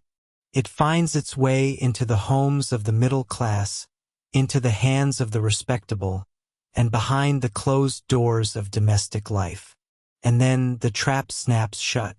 The Victorian woman who was seen as a maniac was often a victim of the very doctors she trusted. She was told her nerves were frayed, that her female nature was inherently unstable, and that the bottle was her only friend. Today, you can still see the remnants of that gendered bias in medicine. Women are still more likely to be prescribed sedatives and painkillers for emotional distress than men. The ghost of hysteria, that vague and catch-all diagnosis used to suppress the Victorian woman, still haunts the halls of modern clinics. It has been renamed, broken down into various syndromes and disorders, but the impulse to medicate away the complexities of the female experience remains a powerful cultural force. If you could travel back and sit in a parlor in 1870, you would see a woman staring into the fire, her eyes glazed by the influence of a poppy-based elixir. If you were to look into a modern living room tonight, you might find someone in a similar state, their mind dulled by a prescription pad's promise of peace. The settings are different, the clothes have changed, and the language we use to describe the experience has evolved from moral failing to medical condition. But the physical sensation, that heavy, warm blanket of chemical disconnection, is the same. The poppy does not care what century it is. It only cares for the receptors in your brain, the ones that have remained unchanged since the dawn of our species. The Victorian era taught us that when you regulate a substance, you do not necessarily eliminate the demand for it. You merely change the way people access it. When the laws grew stricter at the end of the 19th century, the open sales on street corners began to vanish, but the addiction did not. It went underground. It moved from the brightly lit chemist shop to the dark alleyway and the secret back room. You see the shadow of this shift every time you look at the modern war on drugs. We are still grappling with the same fundamental question that puzzled the Victorian legislators. How do you control a substance that the human body craves more than food or water? How do you protect the public without destroying the individual? You are part of a lineage that has been trying to balance the scales of pain and relief for generations. The manic Victorian woman was not a monster or a freak of nature. She was a canary in the coal mine. She was the first to show us what happens when a society prioritizes profit and quick fixes over the long-term well-being of its people. Her story is a warning that echoes through every doctor's office and every pharmacy in the world. It tells us that the chemicals we create to save us can also be the things that break us. As you finish your walk through this modern reflection of the past, you realize that history is not a straight line leading away from the darkness. It is a circle. We are constantly revolving around the same challenges, the same temptations, and the same vulnerabilities. The Victorian woman's struggle is your struggle. Her mania was a reflection of a world that didn't know how to handle its own discoveries. Our modern crisis is a reflection of a world that hasn't yet learned from its own mistakes. The ghost of Victorian medicine is not a frightening specter meant to scare you. It is a quiet, persistent presence that asks you to be vigilant. It asks you to remember that behind every statistic and every news report is a human being searching for a way to cope with the weight of existence. It reminds you that the poppy is a patient master, waiting for any moment of weakness or overconfidence to reclaim its throne. You turn away from the medicine cabinet and walk back into your life, but the air feels a little different now. You carry the knowledge that the past is never truly gone. It is folded into the present, hidden in plain sight. The Victorian era may have ended more than a century ago, but its legacy is written in our blood, in our laws, and in the very way we perceive our own suffering. We are the children of the opium eaters, the heirs to the medicine chest, and the guardians of a future that must somehow find a way to break the cycle.